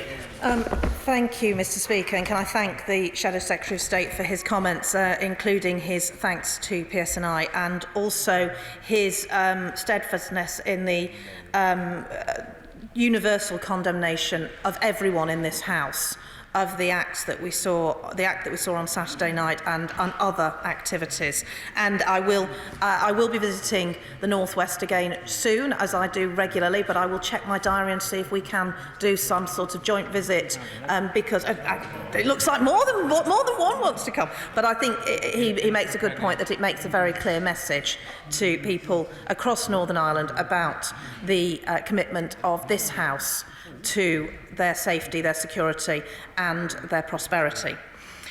He talked about the security situation and the numbers of PSNI. I want to be clear with him that this government has always protected and provided funding for counter-terrorism related work in Northern Ireland, £230 million in the last Parliament, £160 million in this one. On top of this, cross-government spending on counter-terrorism right across the UK will increase by 30% in real terms over this Parliament. And I can also give him the comfort that he needs with the Home Secretary sat next to me, that there is adequate funding for our security services and others to enable them to do the very, very difficult work that they carry out. I also want to repeat what the Prime Minister said in her statement, that despite press reports, there is absolutely no desire by anybody in this government to see anything other than upholding in full the Belfast Good Friday Agreements, our commitments and those structures and institutions. And I too want to see those structures and institutions back where they should be. I want to see that Parliament building on the Hill instalment busy, active, making decisions and doing the right thing by the people of Northern Ireland, by those politicians in Northern Ireland. And I do want to see those talks resume as soon as possible, and not least because things like, not just the institutions, but things like the North-South Ministerial Council are missing, and these are important matters. And also, of course, the matters that the Prime Minister spoke about in her last statement regarding our future relationship with the European Union and the role the devolved administrations have in that. But I also do want to make one final point, and that is to be clear that nobody should try and draw any connection between what happened on Saturday night and any of the discussions that we are having in this place or with our friends in Europe. The attack that happened on Saturday night is a result of a threat level that has been in place since before the Brexit vote. It is something, these are plots and activities that these people have been working on and trying to carry out for many, many years. And we need to be clear with them that those activities are not welcome, that the people of Northern Ireland do not want to see this kind of activity on their streets. But this has absolutely nothing to do with Brexit or anything close to it. Owen Patterson. Mr Speaker, can I thank the Secretary of State for her statement and for its measured and above all balanced tone, and also welcome the comments from the Shadow Secretary of State. She touched on the PSNI. This could have been a really hideous incident, Mr Speaker, and it's very much thanks to the professionalism of the PSNI officers who spotted a suspicious car and then very professionally moved people away that there was no injury. So in the light of that, she mentioned the significant funds that the coalition government gave to the PSNI and the security forces, and we have thwarted a large number of incidents thanks to that. She provided a very welcome 16 million just before Christmas for another 300 officers. Where is that money now? Has it been given to the PSNI, and when will it be transformed into real officers on the streets?